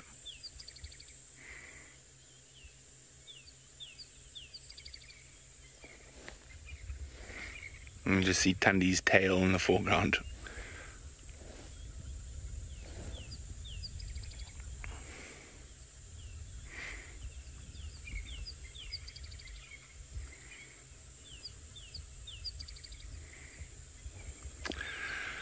Carol is wondering, has Hlalamba ever hoisted a kill? Not that I've seen, Carol, but it is possible. Oh, Hlalamba's got her lipstick on. It is Saturday after all.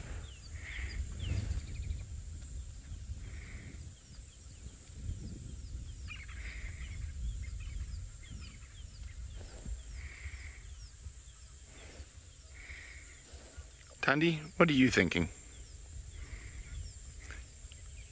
Tundi's starting to drool. I think, Hlalamba, you better eat fast before Mom decides it's her turn.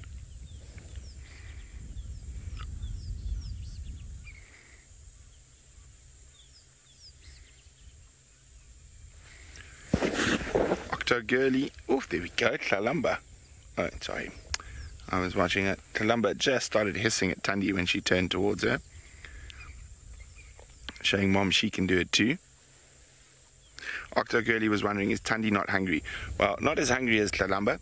That yearling impala that they had a couple of days ago, Tundi seemed to eat most of that, and her belly is still quite full.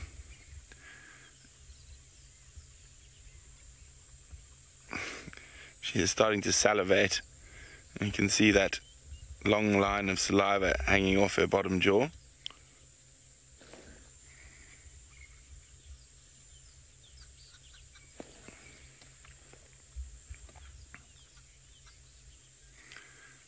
This is very special though.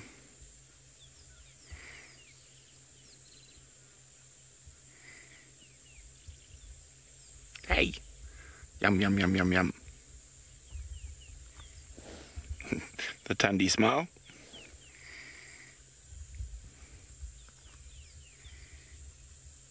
There you go, Columba getting right down into it now. Looks like she might have got a piece of the liver.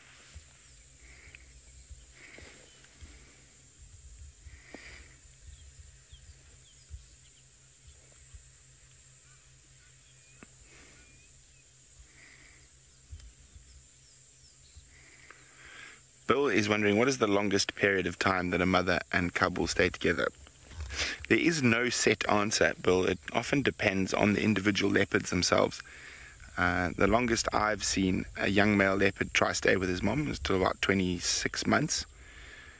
But then again, mom kept trying to lose him, but he tried to stay. And male cubs tend to stay longer than female cubs.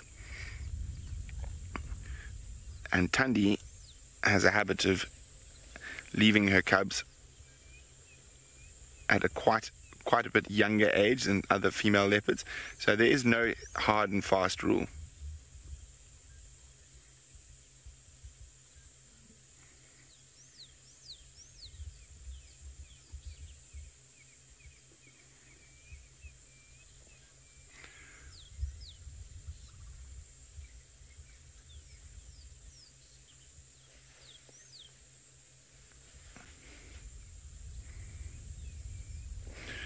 That Tundi, there's not going to be much food left in this. I think Columba will eat most of it. Oh, we're ready for another Tundi smile? No, not yet.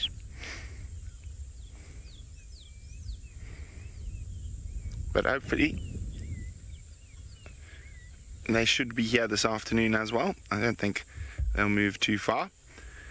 But in the meantime, let's go across to Jamie to an impala lamb that is still kicking.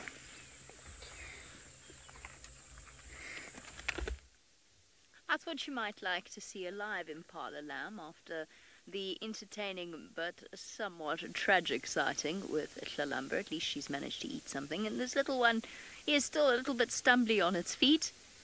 And of course it's going to vanish because that's just how the morning's going. I have driven round since you last saw me and I have seen nothing but impala, which I like. I mean, I enjoy seeing impala. They're very sweet, and the little lambs have been all contact calling to their mothers. It's very, very sweet. Oh, this is a tiny one. That's a fresh little baby. A day, maybe? Possibly even less. I don't know if it's my imagination. But it seems as though it is still somewhat damp. Alright, there's more off to my left as well, but I mean, as soon as we try and put the camera on them, I can guarantee they're going to try and run away. Don't run away. Don't run away. Oh, they ran away. Yep, they're gone. Right, I'm going home. I'm done. I'm off. I can't find anything. I've driven around the whole of Juba. Can't even find a track. Can't find Hosanna. The hyenas have abandoned me. And I can't get hold of James, so I can't figure out where he is with Jackie. I'm trying to figure out where they've tootled off to, so I can decide whether or not to go to Chitwa. Right, so the lion tracks are all off property. They're in Manileti, Buffelshoek, which is to the north of us. Sana, I believe, was somewhere around the Mvubu Road. James has been searching for him. And the only thing that was really left for me to go and do, because I think Tingana's across to the south, is to go look for hukamuri again. But since we're here, there's a nice open patch of ground over here, and I think we might as well...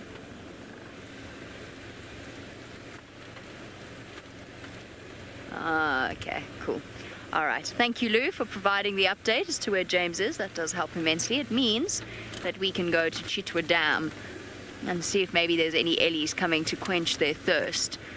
Now, the last 2 days, there's been a tortoise female with a broken shell on this open area. And I thought I might come and investigate to see whether or not she's over her broken heart. That's all dung. That's all elephant dung. That's a rock. Nope, even she's abandoned me. I'm going to have to do something to break this bad karma. I don't know what I've done to deserve it. I do go through phases where luck is just not on one side. Even being optimistic and trying to search for the little things, I can't even find them. And when I do, they run away from me. I shall weep. And then I shall stay in bed tomorrow morning instead.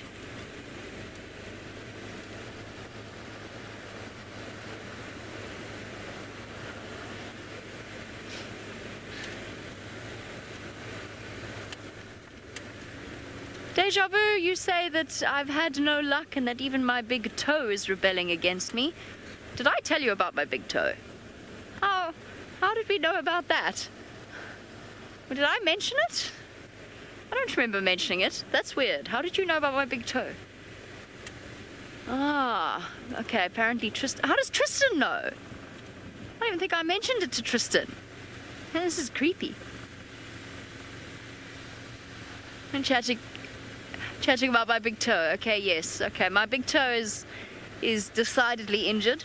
I went slightly too far over it, and now it doesn't work very well. The worst part is it's not a debilitating injury. It's really not. I haven't dislocated my toe, I haven't broken my toe, I've just pulled a ligament or something at the bottom. But because of the way that the big toe is sort of structured and the way that we walk, I'm walking as if I've broken my toe. It looks pathetic. It really does. I mean, it looks like I'm hamming it up to the nth degree. I promise I'm not. It's a little bit bigger than the other toe. Limpy Lou and Jumpy Jamie, yes. Hop along doesn't quite work as well with Jamie. Yes, even my big toe is rebelling against me. It's actually quite sore while I'm driving, you know. But it's okay, I'll be stoic about it. I'm just going to moan about the fact that I can't seem to find anything. I'm not doing well. To be fair, I have been not relegated, I have been forced to look for the hyenas every morning. It's the world's smallest violin. Yes, MGN, absolutely. I am. It's my little sympathy violin. Look, it's a kudu. Have a look at that instead. Instead of me scratching away at my violin. I mean, life really could be worse. I could be stuck in city traffic right about now. Instead, I'm looking at a very pretty antelope. With soulful eyes and large ears. And stripes that look as though somebody poured wet paint down them. When in doubt, when bad luck strikes and one finds oneself without anything at all, stop, listen, look, and just soak in the atmosphere of the morning.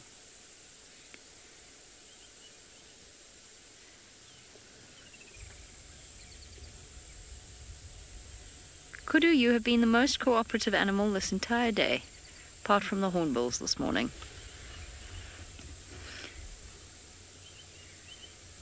I know that Jackie was chatting a little bit about aging kudu from the spirals of their horns earlier. Of course, one cannot do that where females are concerned.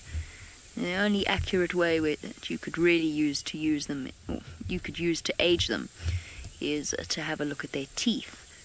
which of course is a tricky thing to do. You can see a young female kudu and you can see a really old female kudu. As they get older, they start to look a little bit shabbier. Their coat becomes quite grey and patchy, and they start to look, their skin looks stretched over their frame. You know what's really nice though, is that up until about 2 weeks ago, every browsing antelope was skin and bones, and it's actually phenomenal just how quickly they've regained condition. As the leaves have burst forth anew to welcome the rainy season, it has come as a massively welcome relief to the browsers out here. And she's nibbling away with a positively furious intensity. And that's what she'll do. It's very typical behavior for antelope. You'll see them feeding or browsing early in the morning like this while the temperatures are still nice and cool. As it gets hotter, they'll go and find somewhere to lie down in the shade, and then they'll ruminate. So they balance out their time between actually finding the food and feeding, and then ruminating and making sure that they digest that food as thoroughly as possible. Ultimately means that they don't need to be actively feeding throughout the day.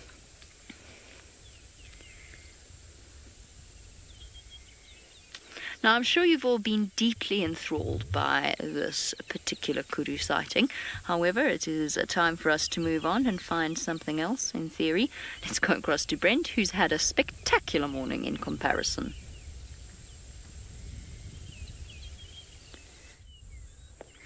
Yes, we have been absolutely treated. Kalamba has now half dragged the impala into a weeping wattle. Tandi went and drank what was left of the blood, and then covered up the spot where Kalamba started feeding. And Kalamba seems to be taking a break for now. And I'm wondering whether Tandi is going to start trying to eat.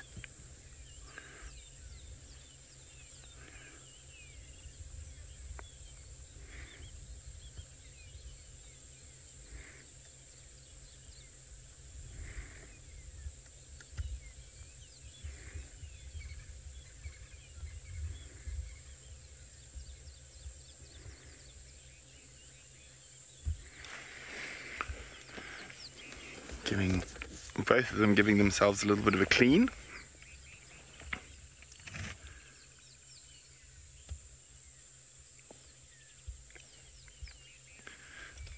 But I think most of the action has died down for now.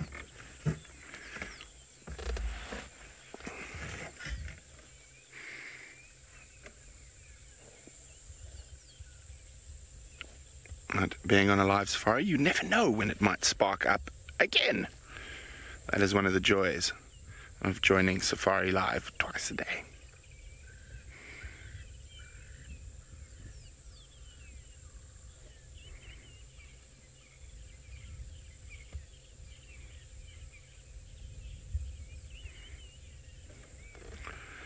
Sky is wondering, why is it that cats can't stand the closeness and the affection of their older cubs?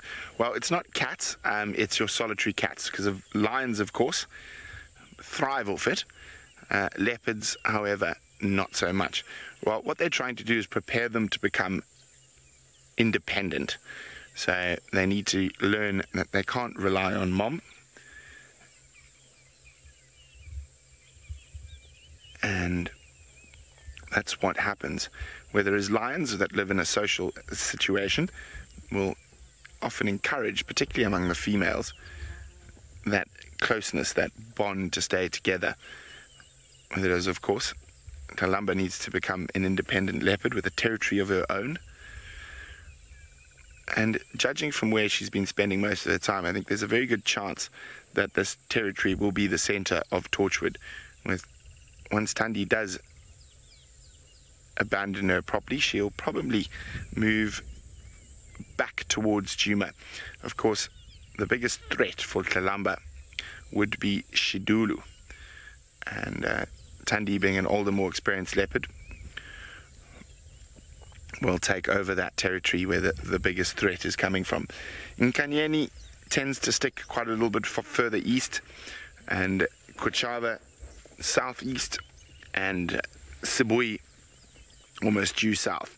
But Sibui hasn't really made any runs into this area of Torchwood, so there's a good chance that she's not going to. She's already got quite a good territory along the Mulwati, south of Gari Main. So the Mulwanini, this area where Tandi spent a lot of her time before Karula died and she moved into Juma, I think she'll probably hand on to little Tlalamba. Sorry, I got to talk on the game drive. Hey firm, I'm still here, just come to First Rock and you should get my visual to the north.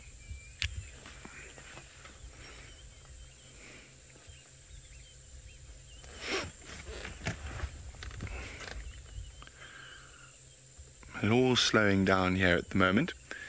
So what I think I'll do is I'm going to wait for the next game drive vehicle to get here, and we're going to go take a gamble to see if we can find the Ngoma Pride. Oh, but as I said, you never know what's going to happen next.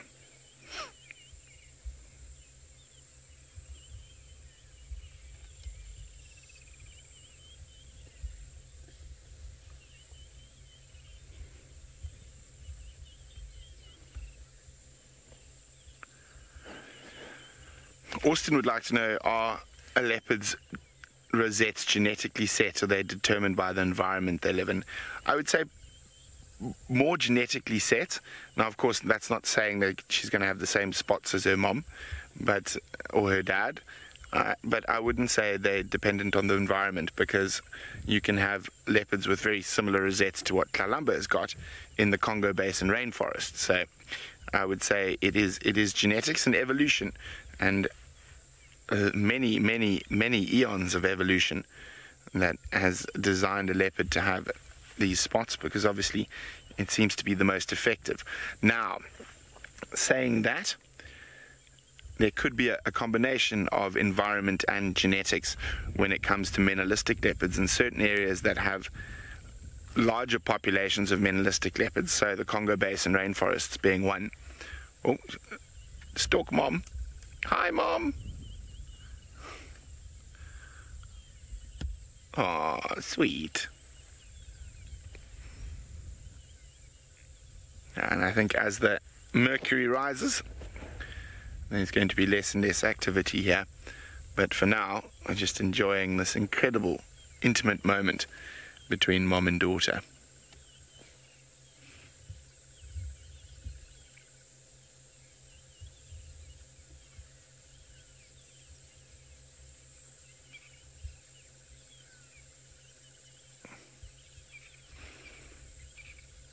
Bath time and de-ticking time.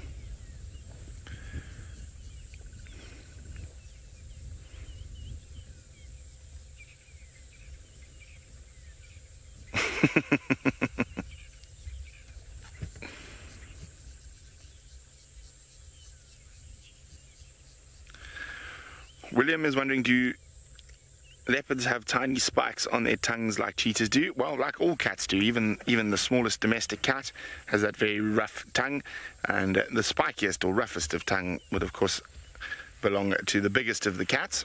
Tigers probably have the roughest tongue, followed by lions, and then jaguars, and going down in ascending order. Descending order, sorry, not ascending order. I'm talking absolute nonsense. Descending order.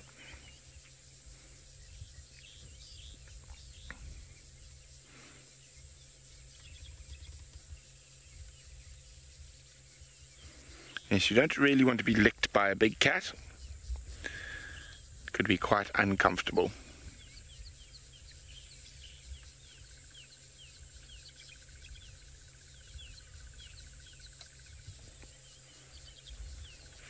That cloud cover that was here is breaking up, and the bright, burning African sun is starting to beat down.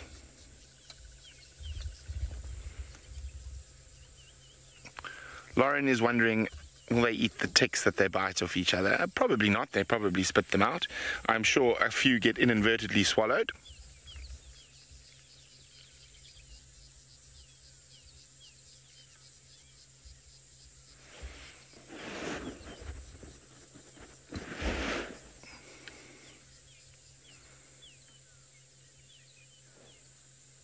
Now, the one thing about this spot, there isn't that much shade around. There's a few little spots of shade, but no big obvious trees and no little river systems for them to lie up in. But there is still water close by. So all in all, I think a very happy royal family this morning. Okay, well, Kalamba gets her bath. Let's send you across to Jackie, who's at the Buffels Hook waterhole.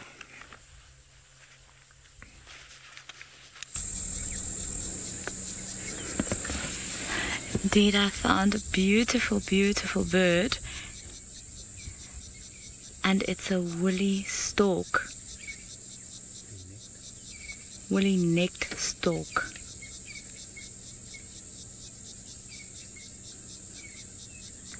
We have a few stork species that are here in the Sabi Sands, and this is one of them. So a very special sighting for us indeed.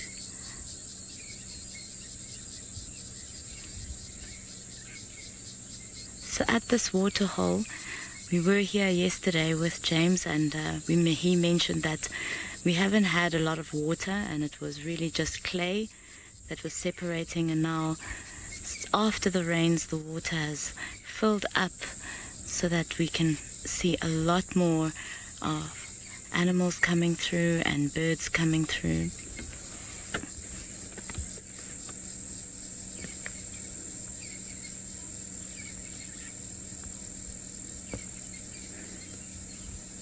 So these storks, they eat mainly insects and frogs.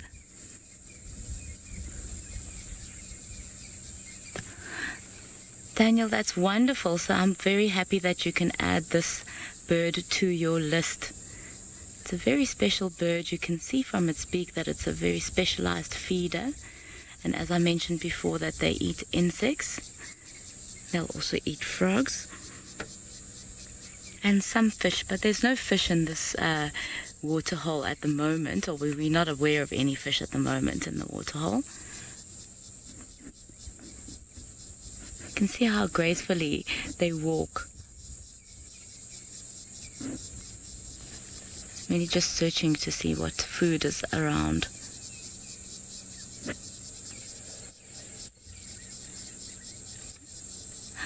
And there's another bird coming in.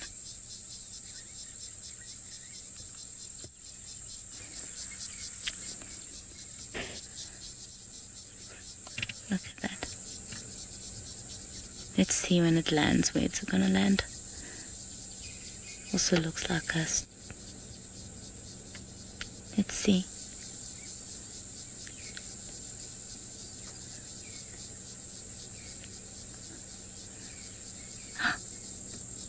It's a heron.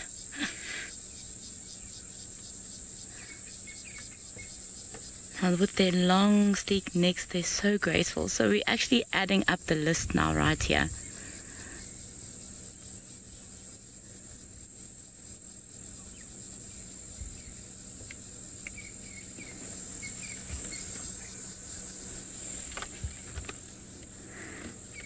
So we have our woolly neck stork, and here we've got our grey heron.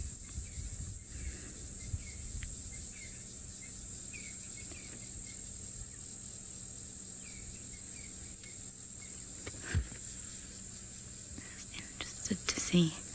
Oh, and our favourite bird, myself and Trishala's, the blacksmith lapwing. So it's really a birder's paradise here. If you just sit here for a long, long time listening to all the sounds, the cicadas in the background, watching the waterhole, you can actually add up all your lists of birds, interesting birds that are around.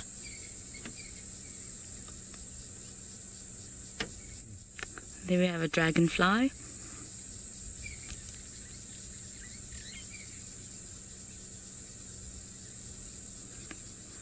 Robin, that's wonderful that you love all birds. Me too. I am a fan of birds because they just have different characteristics, and their behavior is so interesting in the way that they do things.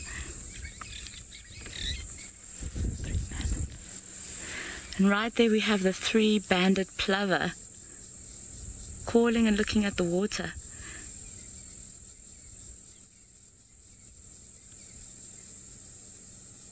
I know yesterday we thought there might be a nest nearby there, and we thought perhaps it's not a very good place to put a nest. And we're just going to see if maybe the nest really is there. Look how beautiful the stripes are.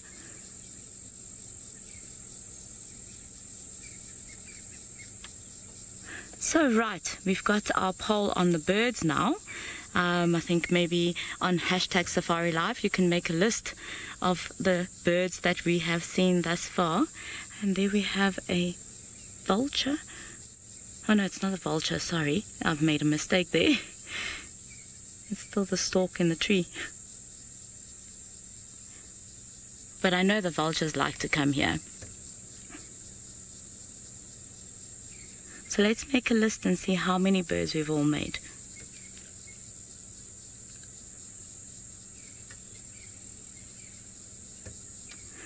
Tingana fan, please can you repeat, why are the Franklins?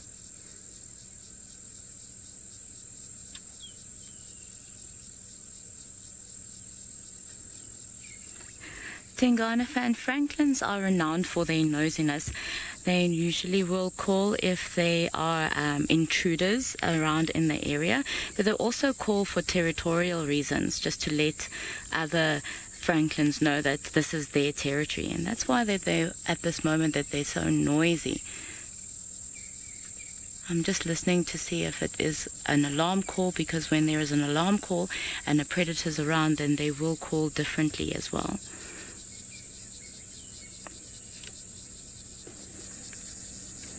At this moment, it's just really just to say, I'm here, it is me, it is me.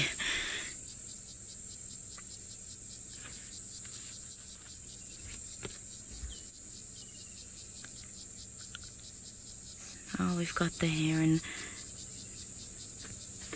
Isn't it incredible how those feet just allow it to step over without sinking into that mud? I mean, that mud has got some water in it.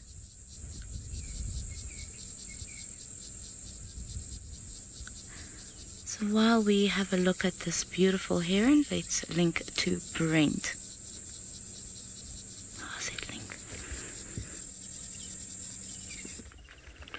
Yes, well, they are very much flat now, as I said. As the temperature rises, they are likely to become less active. Tandi's still quite full, so she hasn't even made her way towards the carcass yet.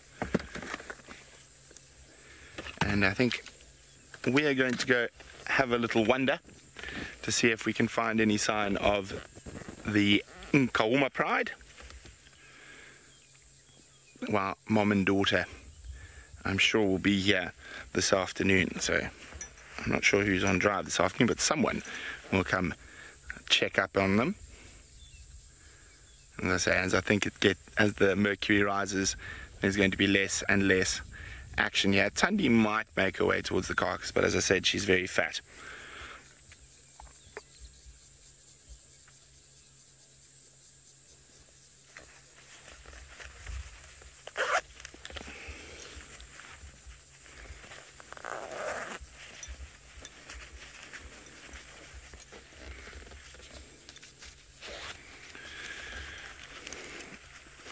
Gypsy Mystery Art would like to know, will adult leopards ever kill each other over territory? Yes, they will. Now, male leopards will tend to sort of more posture, and it's very seldom that they actually really get into a proper tussle. It does happen. However, females tend to fight far more aggressively than the males, and they can kill each other over territory. Normally, however, if a leopard deposes another, the other will become semi-nomadic. Oh, Chalamba looks like she's about to cause trouble again. And you're going to leap at Mom. So after their last little grooming session, Mom just decided enough was enough. You go back to your side of the bush, little Chalamba. You are too boisterous.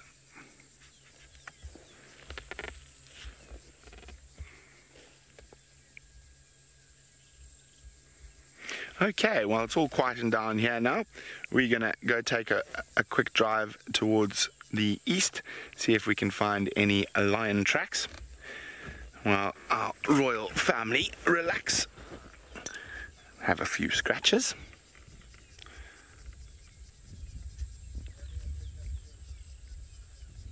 Okay, so we're going to move on and just negotiate our way out of here.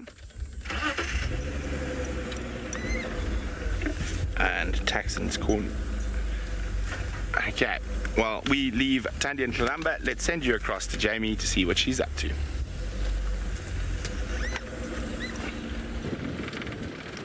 I am just racing across to Chitwa Dam. I've given up on driving slowly. I'm now driving fast because I've already driven this road this morning. So we are not going to make it up this hill in third gear.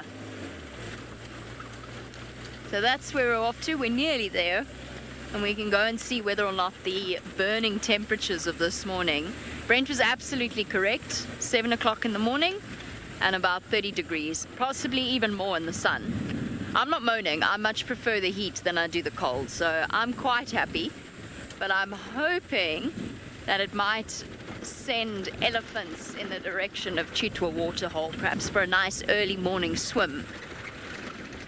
I think you'll all agree there's nothing more refreshing on a warm morning than a quick dip, so hopefully the elephants agree. If not, there's always a plethora of birds and hippopotamus and the occasional crocodile to keep us entertained as well. For I have been highly unsuccessful in every other endeavor. I haven't seen anything since I last saw you. I don't know what it is. It's my tiny violin. It's scaring all the animals off. So it played at a pitch that only they can hear.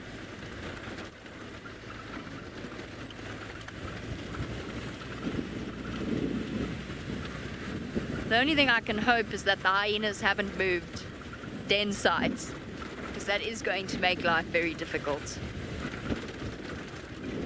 Oh, let's get off this bumpy road.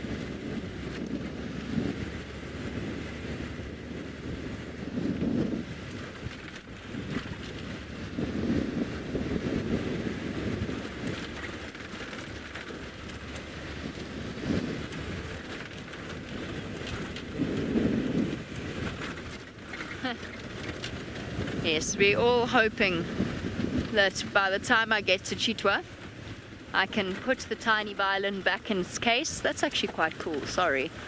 Before we go to Chitwa, because we are going to go through a non-signal patch anyway. Battalier times 3 and something else. Sure. It's going to make life, you know they're going to fly into the sun just to make Darby's life more difficult. 2 females and 1 male. All thermaling around, and I'm pretty sure it is just that. I'm pretty sure it's the thermals. There is a family of battalier that live around this area that I've seen every single year since I started working here. And every year they seem to spend a bit more time. Oh, straight into the sun. Sorry, Dave. Okay, we'll put you out of your misery there. So there were some battaliers for you. A big bird of prey that is probably one of the more striking. It's also known as a short-tailed snake eagle, belonging to the snake eagle family. So not a true eagle, doesn't have feathers all the way down to its legs. And they are immediately distinctive, and one of the few that you can tell the difference between a male and a female just by looking at the underside of their wings. So the males have males have half black, half white, and the females have the thin border of black around the underside of their wings. Right. I was never any good at playing the violin, and we all know that people learning to play the violin should be shut in a soundproof room until they know what they're doing. Right, I'm going to go through a bit of a no-signal dip on my way to Chitwa Dam. Let's see what's awaiting us there. In the meantime, Tristan is ready to collect you and show you something slightly more interesting on his side. Well, Jamie, I think you're lying to all of us. I think you are a violin player and you just don't want to tell anybody about it, and that you now are trying to hide your talents from the world. One animal that is not playing violin, nor is it going to be doing anything, is one of our Aldonio pike males. He is, you can see, very, very sleepy, and I'm not surprised. With a belly as full as his, he should be sleepy. He's got a huge tummy on him at the moment, and that's all buffalo that has been shoved in there during the course of the night, that he is fed on and has allowed him to get a really decent kind of meal out of it. Now he's lying here at the moment. I don't see the rest of the pride just yet. There's a few vehicles behind me, so I think that's where the rest of the pride is lying at the moment. He's on his own, just kind of on the edge of this little lugger, and this is an area where they were getting water yesterday, so we're not far from where the kill was yesterday, but there's now kind of, I think most of it probably is all done. I don't think there will be too much left of it. We know that it wasn't the biggest buffalo, and you can see he probably came here for water. If you look on his chin there, it looks as though there's a little bit of a kind of muddy stain. You often see that when lions have been drinking, their chin gets quite damp and wet as they sort of licking up water. They often then kind of spill it on their chin a little bit, so he looks as though he's had a bit of a drink, but he's definitely breathing quite fast, and that's not because he's hot. And that is all just to do with the fact that his tummy is so full that it's pushing up on his lungs, and the ability to get huge amounts of air in is very much compromised, and so he's got much smaller breaths that he has to take, and unfortunately for him it means that he's going to have an uncomfortable day. He's lucky in some respects that he's not sitting at Juma with 35-degree heat at 7 o'clock in the morning, because otherwise he would be seriously uncomfortable now. You would find that he would be sort of panting a lot more than even what he is now, and he definitely would not be lying out in the open as he is at the moment. You can see at the moment he's kind of flat and lying on his side. He is not sort of, you know, kind of under any shade whatsoever, and if it was a hot morning, you would find that he would have gone in under some cover and sort of lay up there, but he's allowed to kind of lie out in the open at the moment. He can have a breeze over his tummy, and so for being a full cat, he's got probably the best conditions that he could ask for. He's got a nice kind of perfect sort of look about him, and it was a perfect spot really, I would say.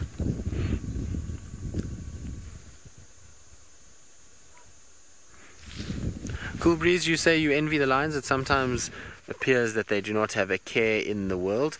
No, they sometimes don't, do they? But, you know, being a lion is a hard life. It's not what everybody thinks it is. These guys live, you know, a tough existence, fighting with other males, having to, you know, find food and compete with things like hyenas makes life very tricky, and it really can be a tough thing to be able to be a male lion, or any lion actually. You know, it's not an easy existence at all, and there's constantly threats to you from the day that you're born. So, you know, as much as it looks like it's easy when they lie here with full bellies and have not too much of a care in the world, there is a lot that goes on, and a lion's life is a very, very up and down roller coaster, and it can always be on the edge. You know, you never know what can happen. These guys could come across a coalition this evening that comes.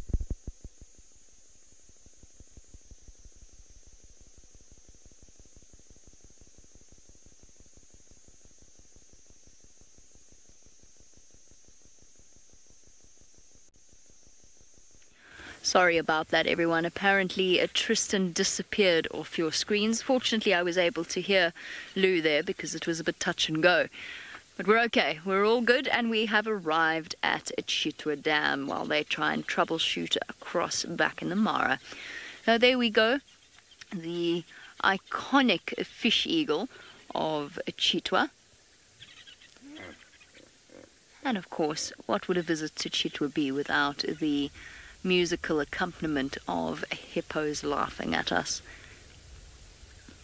Also not a true eagle, but a fish eagle, therefore without feathers running all the way down to the bottom of its feet, which makes complete sense when you think about it. I mean, they swoop down and they collect fish when they're close to the surface of a watery area, so it wouldn't make much sense to have feathers protecting their feet that are just going to get waterlogged and heavy and uncomfortable and damp each and every time they swoop in to try and catch something.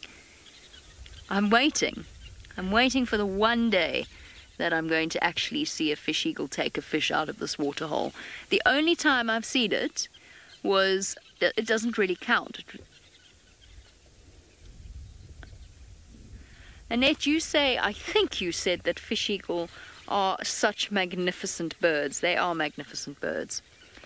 But yes, the only time I've ever seen them make kills in this area was when there was a flood and the catfish washed over the dam wall and found themselves in an ever-disappearing puddle. And the fish eagle were just capitalizing on that. I'm also very keen to see whether or not our family of Egyptian geese is still around.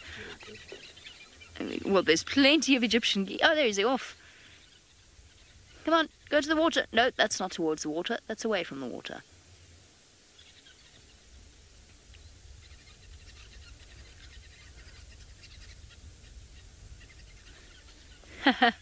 Laura Moore at this, and just prior to this had made a comment that it was a fish eagle that was not flying away, which is the most important thing. I have nothing further to comment about. I'm going to go find our Egyptian goose family. I think they're on the other side of the waterhole, so bear with me. We're going to go backwards and around there and see whether or not we can count all the little goslings, if they're still safe. So while we do that, let's send you across to Trishala, who's jumped into the driver's seat and apparently has found a monitor lizard.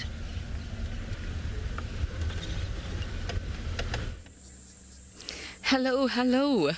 Yes, you are not going crazy. I have swapped seats with Jackie and you are now with me, Trishala. Now, can you see what I see? So I see something pretty exciting. Can you see it? Very well hidden. But there he is, he or she. It's a water monitor. I think he's wonderfully entertaining, don't you? He's just sitting out there and sunning himself. I actually feel a bit bad for him because the sun is going to come through and then he's going to be absolutely scorched. But obviously the rays are a bit more soft right now. It is starting to burn down a bit, but still bearable for him, I'm pretty sure.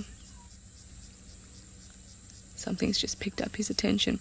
So actually, when I first spotted him, he was going through the water and he kind of popped out on the other side and decided that he needs some sun to keep him going. Of course, he is what's known as ectothermic because he's a reptile.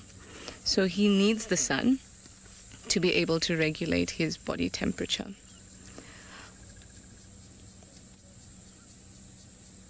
Don't you think that's cool? I do. I love Snack says he almost looks like a snake.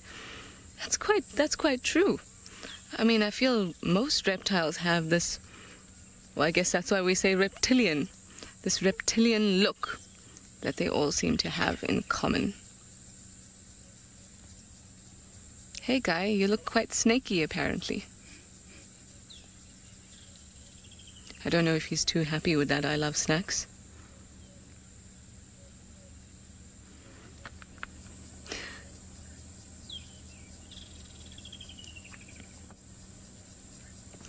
Lauren would like to know what the difference between a rock monitor lizard and a water monitor lizard are. There's a couple things. We actually just had a quick discussion about it ourselves. Now, from what I've read, the rock monitor is about 1.5 meters in length at maximum, whereas the water monitor can get up to 2 meters in length. But from what we've seen here, we haven't quite seen water monitors bigger than the rock monitors yet. Now, rock monitors tend to be obviously in rockier areas. You can see them hidden beneath branches within the bush, whereas the water monitor really likes the water and needs to be around it, as its name suggests.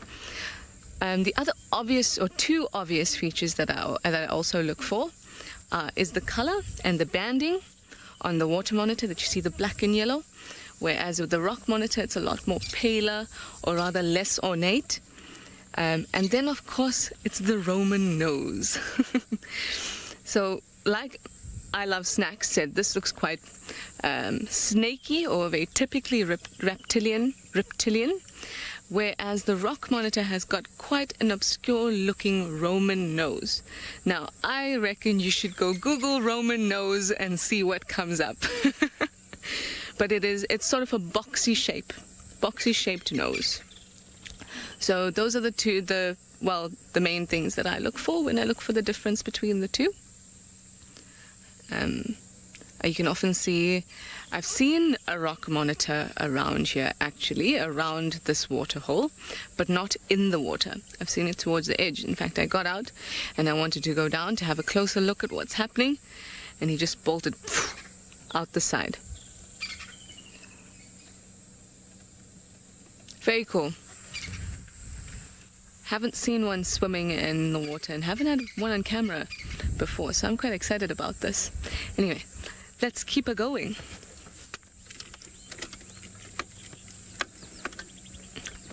In the meantime, let's go to Jamie with something that I'm sure these guys would like to get a hand on.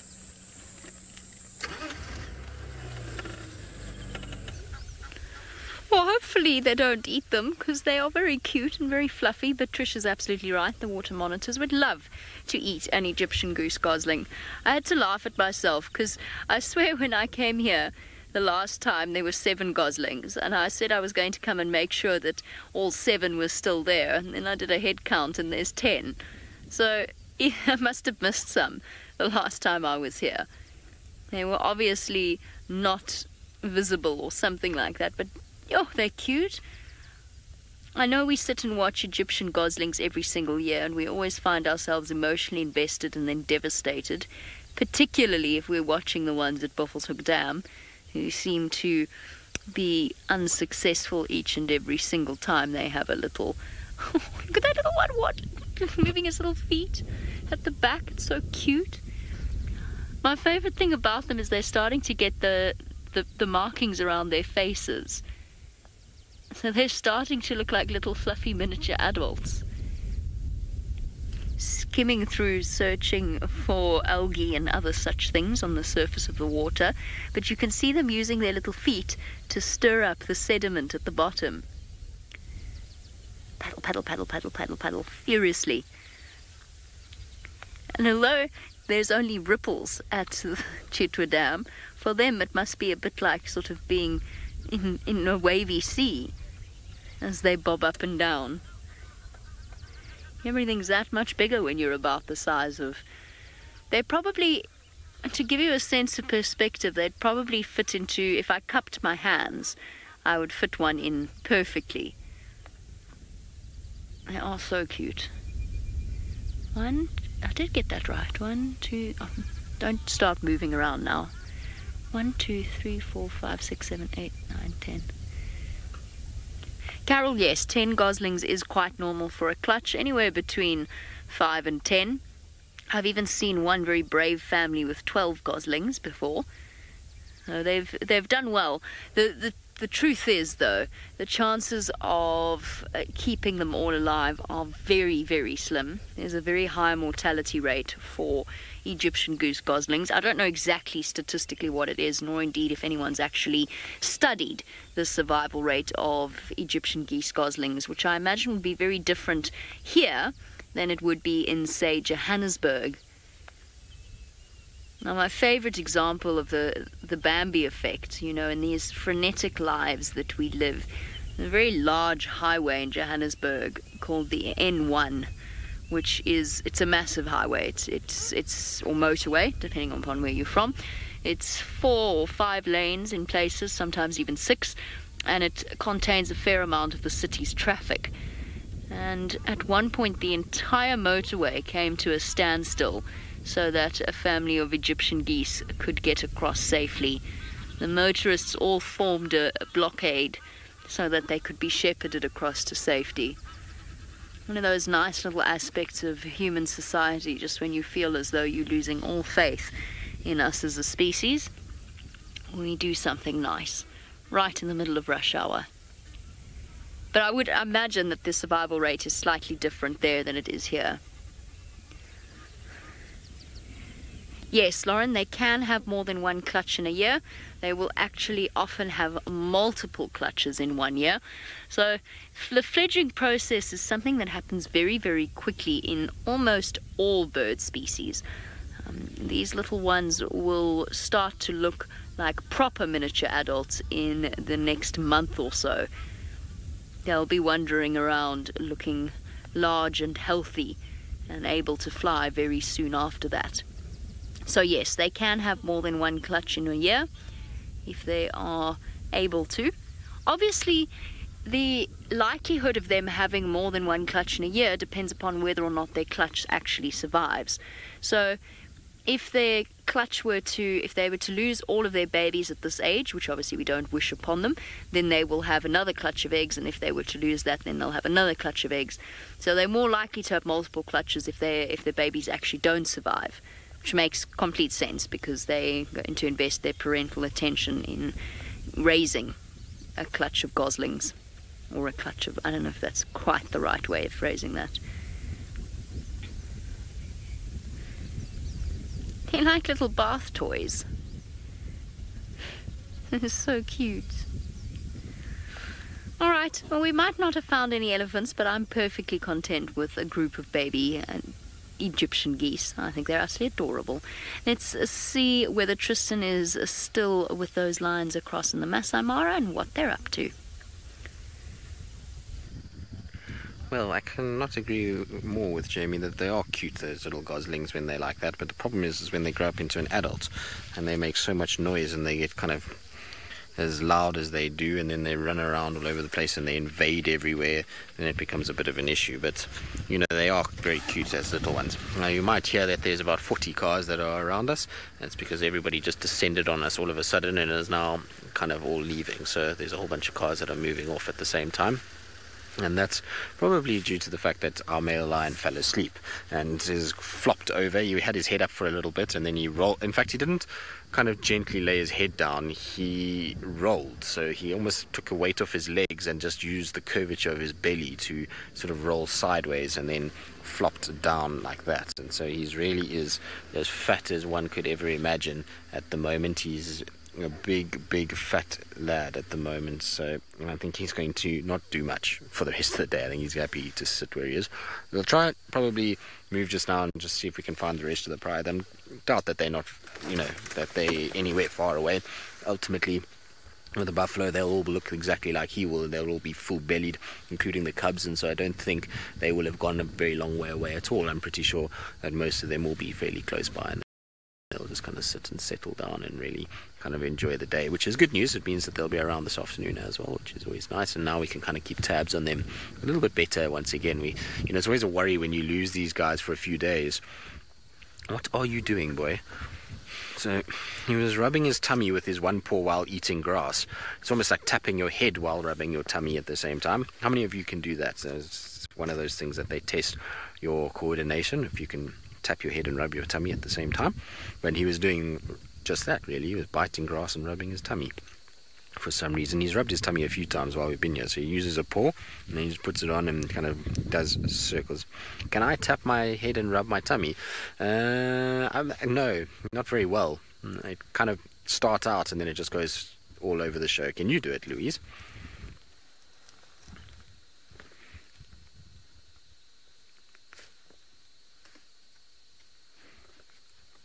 I'm waiting for Lou's response. Louise can do it. We don't believe you, Louise. You're going to have to. Who's out on vehicles today? Is Jamie or Charla or Jackie or Brent will have to go and try and find Louise at Final Control and make her do it for all of you so that you can see that she can do it, because it's not true unless it can be shown on camera, and we're just going to doubt you, Louise. So you're going to have to do it live for everybody at some point. Yes, Conrad is doing the takeover, so it's another tech takeover this weekend. Wasn't it tech takeover last week? It was as well. I think Yvonne did it last week, but Conrad is now going to be doing it, so he said he'll put on the Instagram story at SafariLive Official on Instagram if you want to go and see Louise tap her head and rub her tummy. Louise, I think you should get a whole bunch of other crew members involved and see who can actually do it. It'll be quite entertaining. It's one of those things that's it's a weird thing. Some people can do it and others can't. I think it's more power of the mind than anything else. What do you think? He says, well, I can do it. I don't really have to worry about these things. What's wrong, boy? Are you uncomfortable? Are you that full that you're uncomfortable? This male in particular has always been a male that I've enjoyed seeing, and the reason why is because his mane stands so straight up. If you look on top of his head, he kind of has this sort of hair that is dead straight on top, and it makes him almost look as though he's got a very, very, very big head, but it's more just that the hair itself, for some reason, hasn't flopped over. So it's not like Scar, who gets this kind of long mane that's eventually kind of flopped over. He's got more of a sort of mohawkish look to him as his hair kind of comes up and is dead straight. You can see as it goes towards his neck, it starts to flatten down again, but up at the top there, it is as straight as one could ever imagine. It almost looks like he's had a hair straightener and then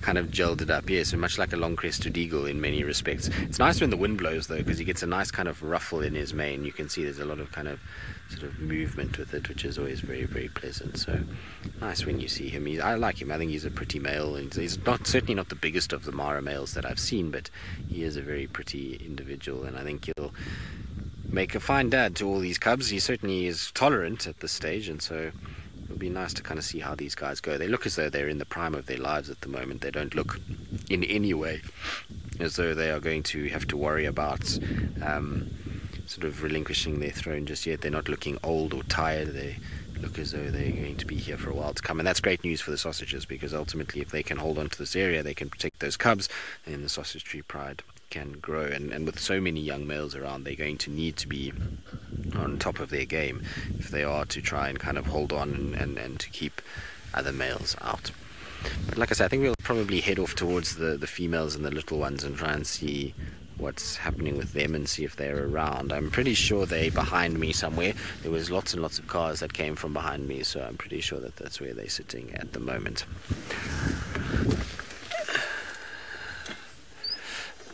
Well, James, the biggest change is that it's dry, and it doesn't feel like I'm wading through a marsh every 2 seconds. I cannot tell you how much drier it really is. It's one of those things where you don't. It's difficult to explain. It's just that everywhere that we drove was water. So the main roads, everything, all these luggers. This particular lugger that you're seeing now, that is dry and not flowing, was flowing so deep that you couldn't cross it with a car. So this car the water would have gone over the bonnet, whereas now it's completely dry. So that gives you an idea of just how kind of wet it was. So that's probably the biggest change, is how dry it is and how much shorter the grass is because of that. So not only that, there's also obviously the fact that we've had the migration roll through here. And then also on top of that, in terms of animal wise, the biggest change is the lack of leopard sightings, combined with the amount of zebras that are here. So a lot more zebras than what were here when I left. You hardly saw zebras in the park at all. They were all up on the escarpment, or obviously in Serengeti or in the conservancies. So that's been a really nice change to try and kind of just see that develop and start to see a lot more of these zebras and the likes kind of being around. So that's good. Now you can see where the buffalo is, that it's finished. There's the buffalo carcass on the right hand side. It's kind of just can see the tip of the skull over there. So I don't know where the rest are. We'll just try and see if we can find them. So while we do that though, let's send you back across to Jamie and see what she thinks about the changes in the Mara.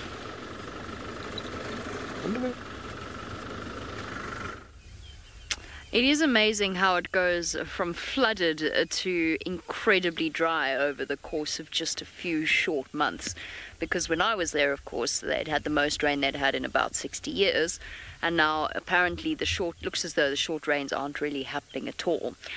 I was on a very similar train of thought as Tristan. I was thinking, so we're predicted to have quite a serious weather front come through here starting this afternoon and ending around about Sunday evening. So here's your opportunity. We're from this exact position, and I'm going to try and memorize where I am, Take your screenshot now, share it on #SafariLive, but keep it safe, and then let's come back here on Monday and we can do a little comparison and see just how much the water levels have risen. Because I mentioned that this dam has flooded before, but it's really hard to, I always find it very difficult to remember exactly what it looks like when there has been a vast amount of water. So all the islands are going to disappear. The one patch of dry land is going to become an island again. There's what Tristan was talking about. Egyptian geese, when they grow up, they make a frightful racket.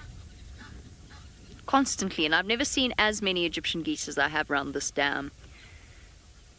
So that area there is going to fill with water where those geese are at the back. And that whole section is going to become an island off to the right of it. So let's see. I don't want to jinx us in any way, because of course we could really use the rain. This poor pod of hippopotamus doesn't look like it now, because most of them are actually trying to get as deep as possible, because the surface temperature of the water is already very, very warm. But there are so many hippos crammed into this one water hole, because there's just so few other places to go. And yes, Buffelshoek has got water, and Treehouse Dam's got water, and Twin Dams has got water, but still not enough for a hippopotamus. So they've all been forced together into this uncomfortably sort of confined area. Even though this is a very big water hole, there's only so many hippo it can hold. So I don't want to jinx us. I'm hoping that there is going to be some serious, serious rain, and that when we come back here on Monday, it's going to look completely different here. And for the hippos, that will be an absolute joy. Even the hippos seem sedate this morning. The only animal that seems to be wide awake this morning is Tlalamba. The rest of them are very, very subdued. I don't know if they struggled through a hot night last night, just as everybody else did. And everyone's feeling a bit groggy this morning. Usually the baby hippos at this time are playing and yawning, but it looks as though even they are fast asleep. It's a very peaceful evening, or morning I mean. You can hear a Deirdre's cuckoo somewhere in the background, the constant noise of the red-billed buffalo weavers. And not one single mammal apart from the hippos. Not one. Not even impala. I think that's the first time I've ever been here that's happened. I'm not going crazy. There's nothing, there's not one single mammal. Apart from the hippos, of course, which are always there.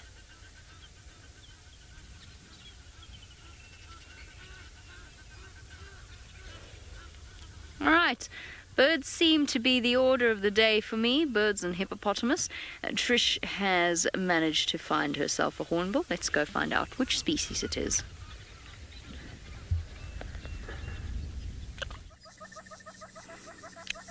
Can you hear him?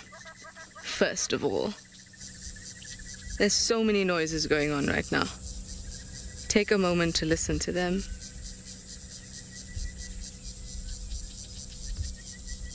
We can hear some cicadas, we can hear some birds, and of course the hornbill. Now we've just seen them. You can see the mud still on this one's beak. Dip down into this little pan that we've got here and collect some sort of creature and fly back to the tree with it. Very interesting.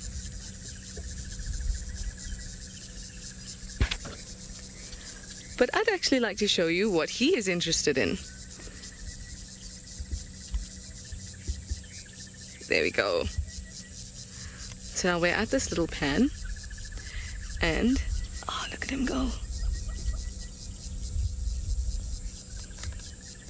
Looks like he's collecting mud.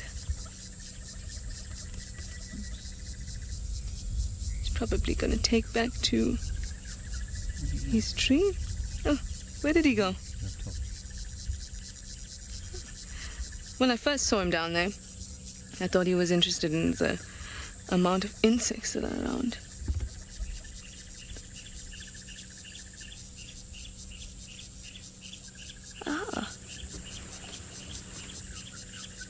What does he actually seem to be doing? Now I can't tell which is male and which is female here, but it almost seems as if he's trying to present this to the other bird. Say, hey, I've got some mud, I'm good for something.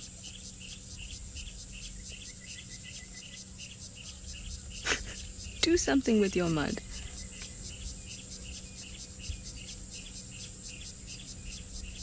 Nah, he's just got it, holding it in his mouth. Let's just go down to those dragonflies that we saw earlier. There's actually so much going on in this little pool. So we have our little dragonfly pairs.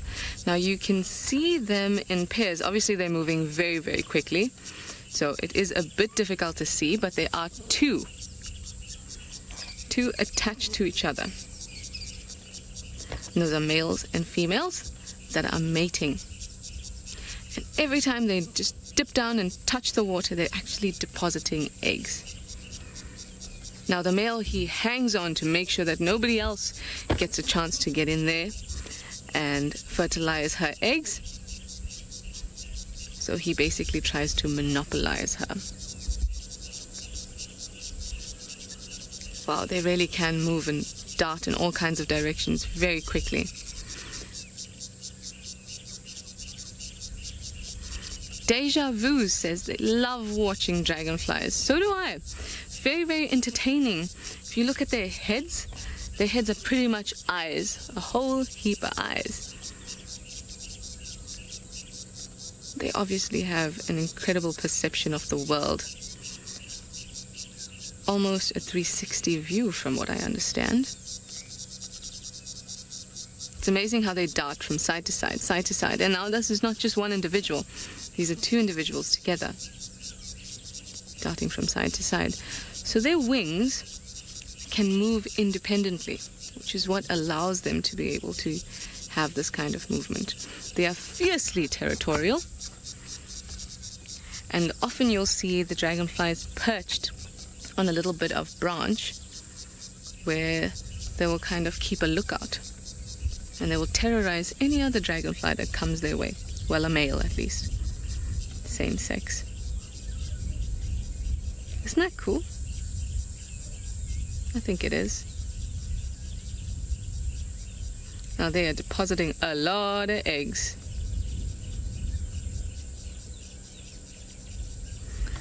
Now these guys are fierce hunters.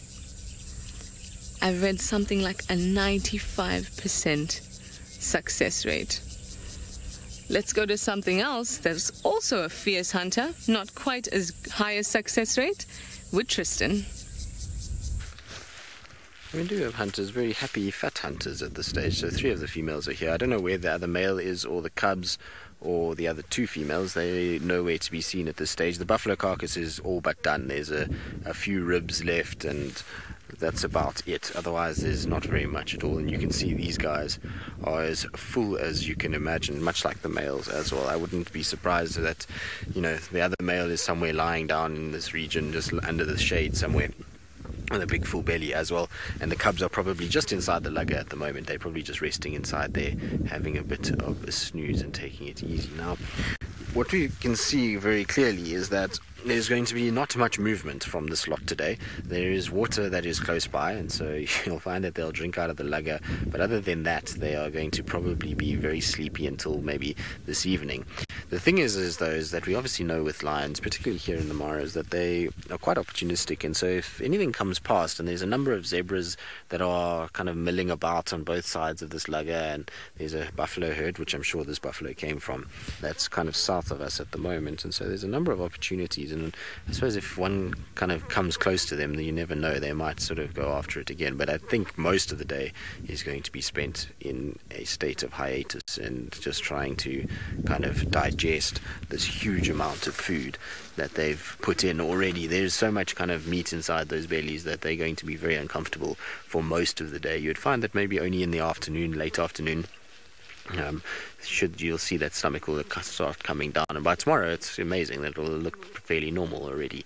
Their ability to digest vast quantities of meat is absolutely fascinating, and it's amazing how quickly they're able to do it. I always enjoy kind of watching lions and see them with this huge tummy, and then the next day you see that are kind of back to normal. Joe, you say you can feel them. Did you say burping? Is that what you said? I can imagine that they would want to, but they don't do it. I've never actually heard one do it, which would be a bit weird, I would imagine. Imagine if a male just kind of let it out. And you say that you can almost hear them doing it. Well, yes, it would be nice if I'm sure they would be much more comfortable if they could, although I think if they tried to burp now, they would probably regurgitate their massive amounts of buffalo that are inside there. So pretty sure for now they're going to just try and keep it in rather than trying to force anything out. But what you will find is that as the day goes on and digestion takes place, there will be a lot of relinquishing of gas via the other end, and being around lions that have eaten a lot can be a bit tormenting to the soul, because you'll often get noxious gashes that will just be kind of sent your way, and you'll get this horrible amount of kind of, I don't know, smell that kind of permeates your nostrils, and it is very unpleasant. So parking close to lions like this would not be ideal at all. They certainly will make a tough day for you if you do. Now you can see Kinky Tail's just kind of flopped over, and I'm interested to kind of look at her belly, because is it possible that her glands are starting to swell, her mammary glands? Looks like it, doesn't it, a little bit, eh? I don't know, I wonder. Yesterday she looked sort of larger than the others in her stomach area. I mean, she could have just been eating, but the guys say to me that they think she might be pregnant. I was speaking to David last night and Steve before he left, and he was saying that it's possible. So, I'm not sure. Interesting few weeks ahead to see if that tummy gets bigger as it does. And I'm almost sure that fifth female is given birth, because when I spoke to David last night when I got back, he was telling me that female was huge and she was heavily pregnant. And so I wonder where she's given birth. It'll be interesting. A lot of the time when they give birth, they go into places that are quite random. I know one of the lionesses from the previous litters that we have running around at the moment, she went all the way up onto the escarpment. So it depends on kind of how things are going. I wonder if maybe she isn't somewhere in this lugger that we just can't see her. It's possible. And the reason why we think that is obviously yesterday with the big buffalo carcass like that, there would have been a lot of noise from that buffalo that would have attracted all kinds of attention. And the fact that she didn't arrive here and it was just the fall, and the fact that she was so pregnant would indicate that she probably has given birth somewhere, and probably not as close as what we would think. What really intrigues me though about this whole thing is that, like I say, there apparently is also a leopard cub somewhere here as well, in the same little lugger system, and not very far from where we are, which is quite interesting and intriguing. And I wonder how that's kind of going to work in the long run, as to whether or not that survival of that cub is probably not going to be very good. If you've got a pride of lions that have got their cubs in the exact same place that you are keeping yours, it's going to end up in a probably not the best sort of outcome. So it'll be interesting to see. And I wonder if it's the same female that last time when I was here in May, we had a female with 2 cubs, and the one cub was quite relaxed and they were getting quite old. But I would imagine now that those 2 must be gone, and maybe this is her new litter that she's having. She's very shy, the adult, but the little cubs, well, one of the cubs was actually okay. There you can see the remains of what that buffalo looks like. So yesterday we got here, it was in complete buffalo. There was just the stomach had just been opened as we got here, and so now you can see how much damage 4 adult females and 2 big males and 3 little cubs can do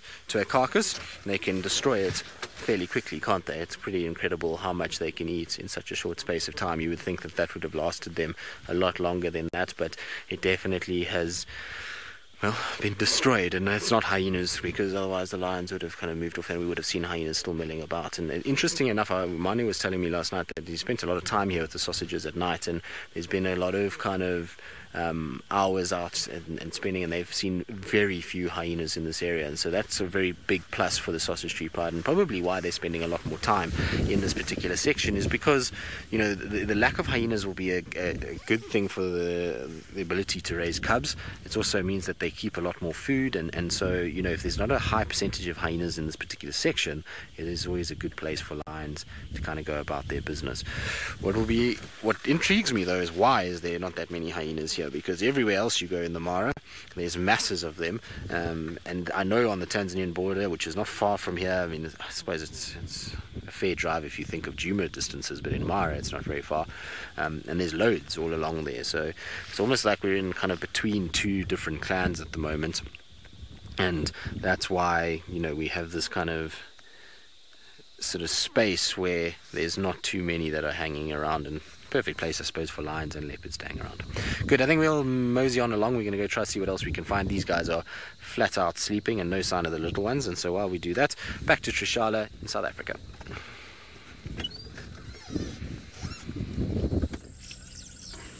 Yes, welcome back to my bird.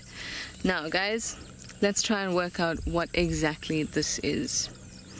Now, clearly it is a raptor, and it looks like it has feathers all the way down. I think its beak also looks quite interesting, really hooked, and I see that the gape doesn't quite extend past the eye. Some things to note. I saw him flying out of the bushes earlier, and unfortunately I think I kind of chased him, but I'm glad to have found him again.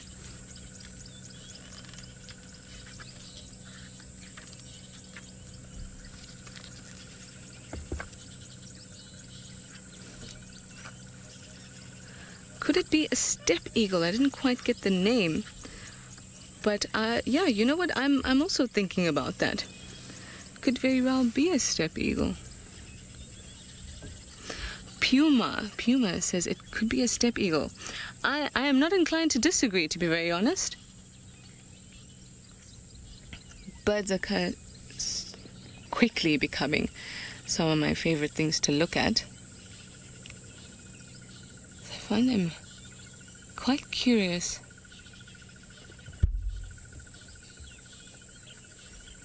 Joy says maybe it's a tawny eagle.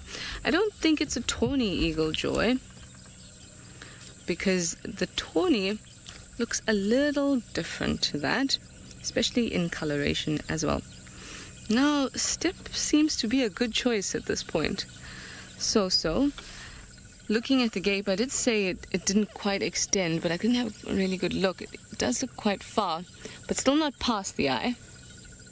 I'd say to half.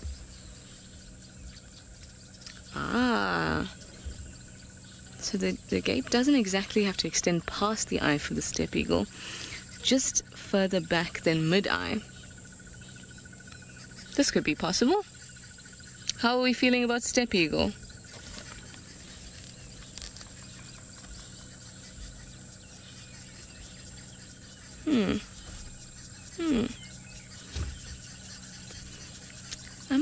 I'm also thinking maybe a lesser spotted eagle.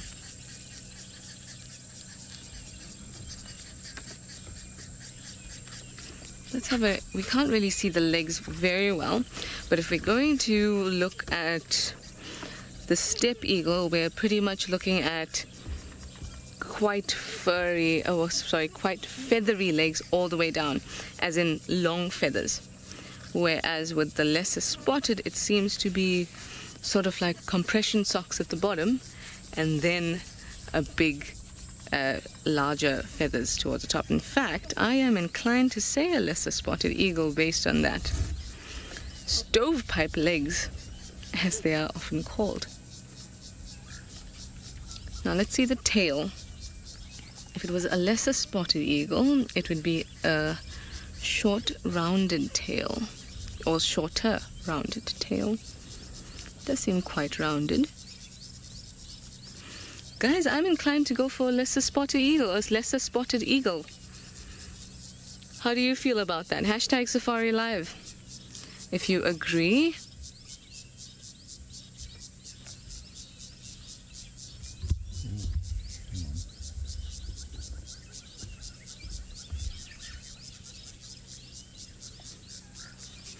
Heather would like to know, what is the purpose of the booted legs? Well, actually, it's related to thermoregulation. So these feathers down the legs can actually keep them warmer, and also feathers, actually the veins of feathers have a supply, and it can actually assist with cooling as well. So that is the purpose of those feathers. I think it's quite a nice characteristic to look for, especially now that us Australians are learning these birds and we're getting more familiar all the time. There's certain things that you start to look for, and one of those things are, of course, these booted legs. Yep, I'm going to go for a lesser spotted eagle here.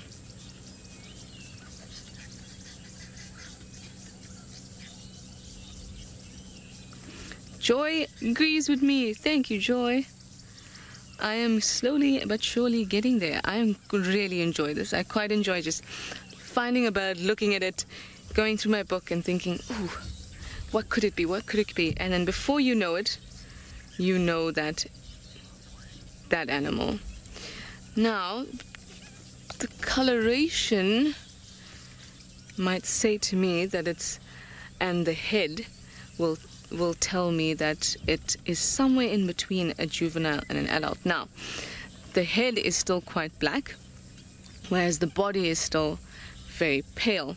So the darker color is seen in the juveniles, whereas the paler color is seen in the adult. So that's why I'm kind of suggesting that this may be somewhere in between.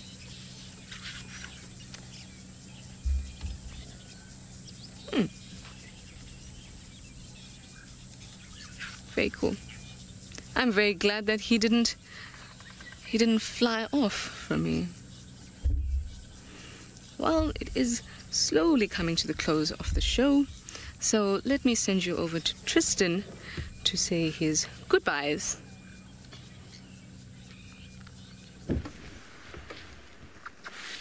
Well, yes, we are with Ellies, and it's a really very beautiful sighting that we've got. There's a whole bunch of Ellies that are spread out, and they are being followed by a massive cattle egrets, and the cattle egrets are just kind of moving along slowly with the Ellies, and as the Ellies move, they're disturbing little insects, and these cattle egrets are then grabbing onto them. Now, normally you would see these guys in amongst things like buffalo or zebras or wildebeest or something like that, but elephants also make a perfect kind of suitor to this. Because of how big they are, they disturb a lot of insects.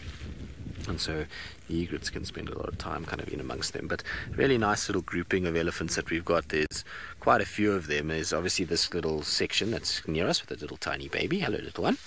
How are you? Very cute. They're not small. I mean, these little ones are probably already close to 3 years old.